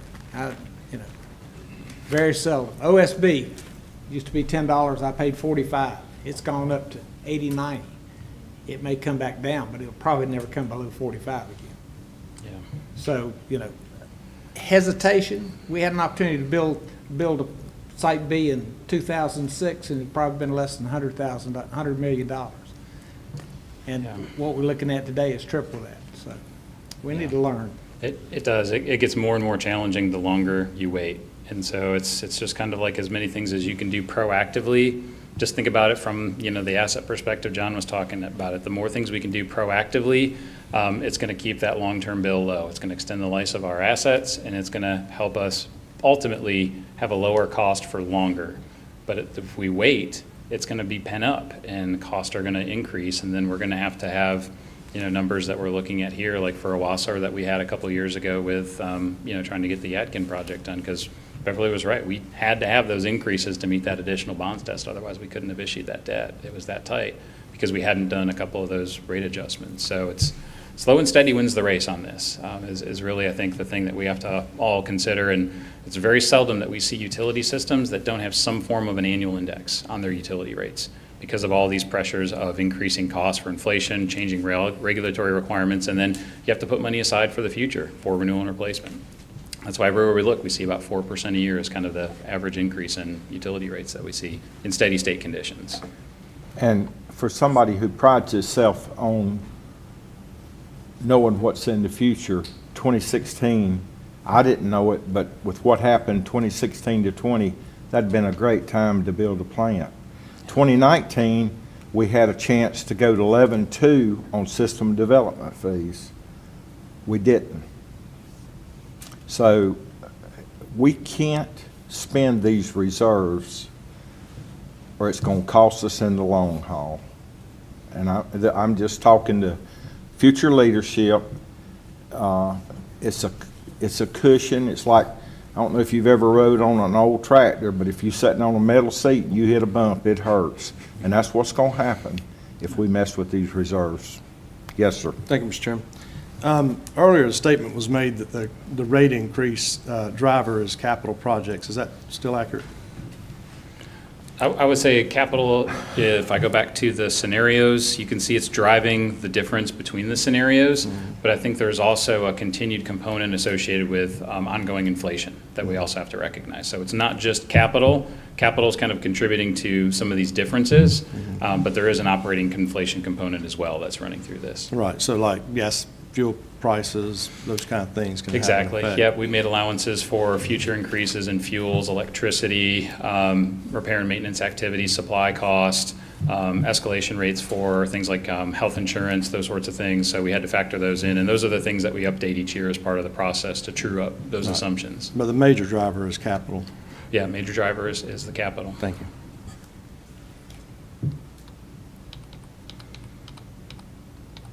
So last couple of things I have are just some rate comparisons to go over, and then that's really the bulk of the prepared presentation. So this is just grabbing a comparison for a typical residential user in the community. You know, from your billing data, that's about 5,500 gallons a month. And so we've just identified the bars. The blue represents the water portion of the bill, and the green's the sewer, just how you compare against some of your neighbors. Some of those that have inside versus outside rates, we tried to identify both because many will put a surcharge on the rates if it's outside the municipal boundaries. So just tried to give you a picture that of understanding of what's going on within rates with some other systems that are generally in the same region. So you're pretty comparable in cost overall. Goes back to that national or the state picture I showed as well, where you're pretty comparable in that total bill. Just water's a little bit lower, sewer's a little bit higher. And then just a couple of thoughts about just, you know, the alternative. You know, we, in the feasibility report, had prepared that forecast that showed the 2.5% increase assumption for fiscal 22. That wasn't done. And if we were to continue to go down that path of no increases in the future, we're pretty quickly going to erode those reserves. Those debt service coverage ratios are going to fail to meet our minimum requirements, and it's really going to impact our ability to borrow. In fact, we wouldn't be able to meet some of those minimum requirements to actually issue the additional debt. And so the analysis that is really predicated on, you know, the capital information that goes into it, the operating cost, but then also too, as we develop these plans and we, you know, make these plans for capital investments, we need to make sure the funding is there for those in terms of the rate increases to support it. And so it's not just having the financial performance that the rating agencies are looking for, it's also having the follow through to enact some of these plans that are identified in terms of rate adjustments to support those. So they'll identify, and they're doing a great job of transparency on showing how they evaluate different utility systems and what they're considering. And so financial strength, days cash on hand, debt coverage, you know, that's 40% of the scoring, but they also look at management as 20%. And in that management component, you know, they talk about rate management and being proactive in terms of doing the rate adjustments that are necessary to keep up with the system and continuing to update that each year as appropriate. So I just want to leave you with that point as well, that it seems like it's very much in keeping with our current discussion that, you know, we do need to make sure that we're very active in the financial management of these systems, and it's perfectly appropriate to make adjustments and vary from your plans if you have good reasons and changes in conditions for that. But that active financial management and doing what you need to make sure you're covering the cost is an important part of the rating evaluation process also. So I just want to make sure that we keep that in mind as we evaluate the options, that that's also something that's being looked at, as well as the support to implement these plans that are identified. So that's what I have for this morning. Looks like we got a little bit of time left for additional questions and discussion. Were you overseas last week? Are you the one that was overseas? I was, yes, sir. I was at the World Utilities Congress presenting in Abu Dhabi. Abu Dhabi. Well, I appreciate you coming back, because I'm taking my grandchildren to on a Disney cruise tomorrow afternoon after we finish up here. So I thank you, they thank you, and it's amazing. Yep, absolutely. Thanks for being here. Be here tomorrow morning too. Stoney? Great presentation today, interesting information. What I'd like to do is sometimes look at what's not said and what's not brought up in these presentations because of constraints with maybe state statutes, legal issues, things that are already in place, and how they can be changed or fixed to repair some of this. And some of the things that you didn't mention in your assumptions were, for example, truly developer-paid infrastructure. It was mentioned earlier that their system development fees, they're lower than they could be. They're at $7,400, and they could go up to, what, 11 or 12,000, Mike Bryan? That's under the current, sorry, that's under the current model. Right. Obviously, that will change once Right. we do a new system development study. And we do have that as an agenda item for tomorrow morning to Right. talk through those fees pretty extensively. And I've spoken to developers, and I've spoken to legislators, and there's some interest there in figuring out a way to recoup that cost and to pay for that cost, because the stability, you know, again, that there's no subsidy of development, and they understand that, and they can recoup those costs quicker than we can, and it benefits the customers in the county. The ratepayers are not having to front the money to be able to do those capital improvement projects. So that's one thing that I think that we'll be discussing later. Developer-funded infrastructure, selling water, Yadkin water to Monroe.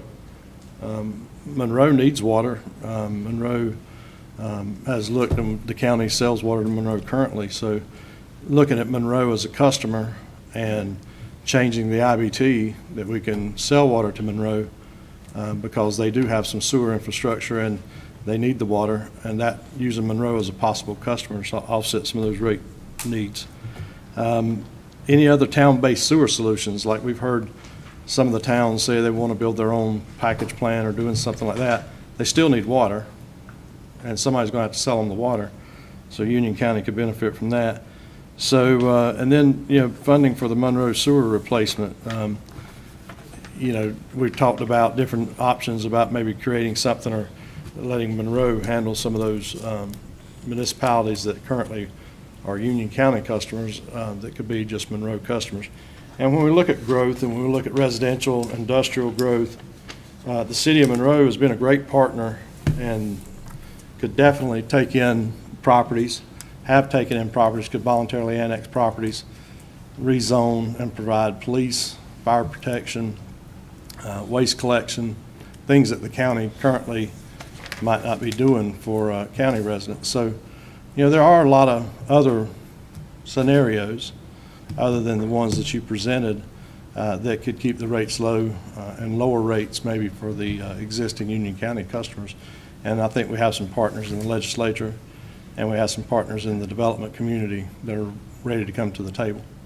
And but thank you for the presentation today. Yeah, and I would just say that to the extent that some of those options do become available, that can become part of the active process of managing the system. So as those opportunities do realize, you can factor them into the forecast and then be able to look at how it impacts those levels of future rates. So great ideas there, and I think that's another reason why that continued active financial management is helpful to explore those potential solutions and then incorporate them, you know, when they do in fact become, or hopefully become possible. Thank you. All that sounds great, but for your information, I'll tell you again, Vice Chairman Williams and me, we met with the City of Monroe and with the manager and with Brian and Hung about giving them the East Side system. They did not want it. So that sounds good until you ask them, do you want to do it? And they say no. So we've got that to deal with. And the time to have sold these people water would have been when we've been going through the process back in 14, 15, 16, instead of not communicating with the City of Monroe, communicating with them. Now, our communication is great right now, and I hope it stays great, but it's easier to get permission than forgiveness from the people in Raleigh. So what you're talking about is great. Just make it happen. Anything else? Sir, I'd just like to, again, thank everyone for your time. A lot of our speakers here for coming and being here. Andy and Deb will be here again tomorrow. Kent, thank you very much for coming. Tomorrow is where we're going to be asking the board to give us some direction. Not formally making any decisions per se, that will actually come, where you'll have to make some decisions, but we'll need direction from you so that we can program that into the actual budget documents and the other things that we have to do. So we anticipate some spirited discussion, and certainly Deb and the board giving us that direction. If you have any questions, please let us know so we can try to get that information in advance if we can. If we don't have it, we'll do our best to come up with it. I know there's some questions today. We'll try to have that for you for tomorrow so that you can use that in making your decisions. When you get those electric bills that Commissioner Rushing was asking for, I'd also like to know how much we made off our vending machines. What time again tomorrow? It is at 8:30 tomorrow. So not 8 o'clock, 8:30 tomorrow That's until, correct. till 12:30? 8:30 till 12. Well, as long as it needs to go, as I should say. They're scheduled till 12. Obviously, if you get done quicker, that's great. But we obviously want to have direction, and if that means it has to go past 12, then we may ask you to go past 12 if necessary. Motion to adjourn, all in favor? Aye.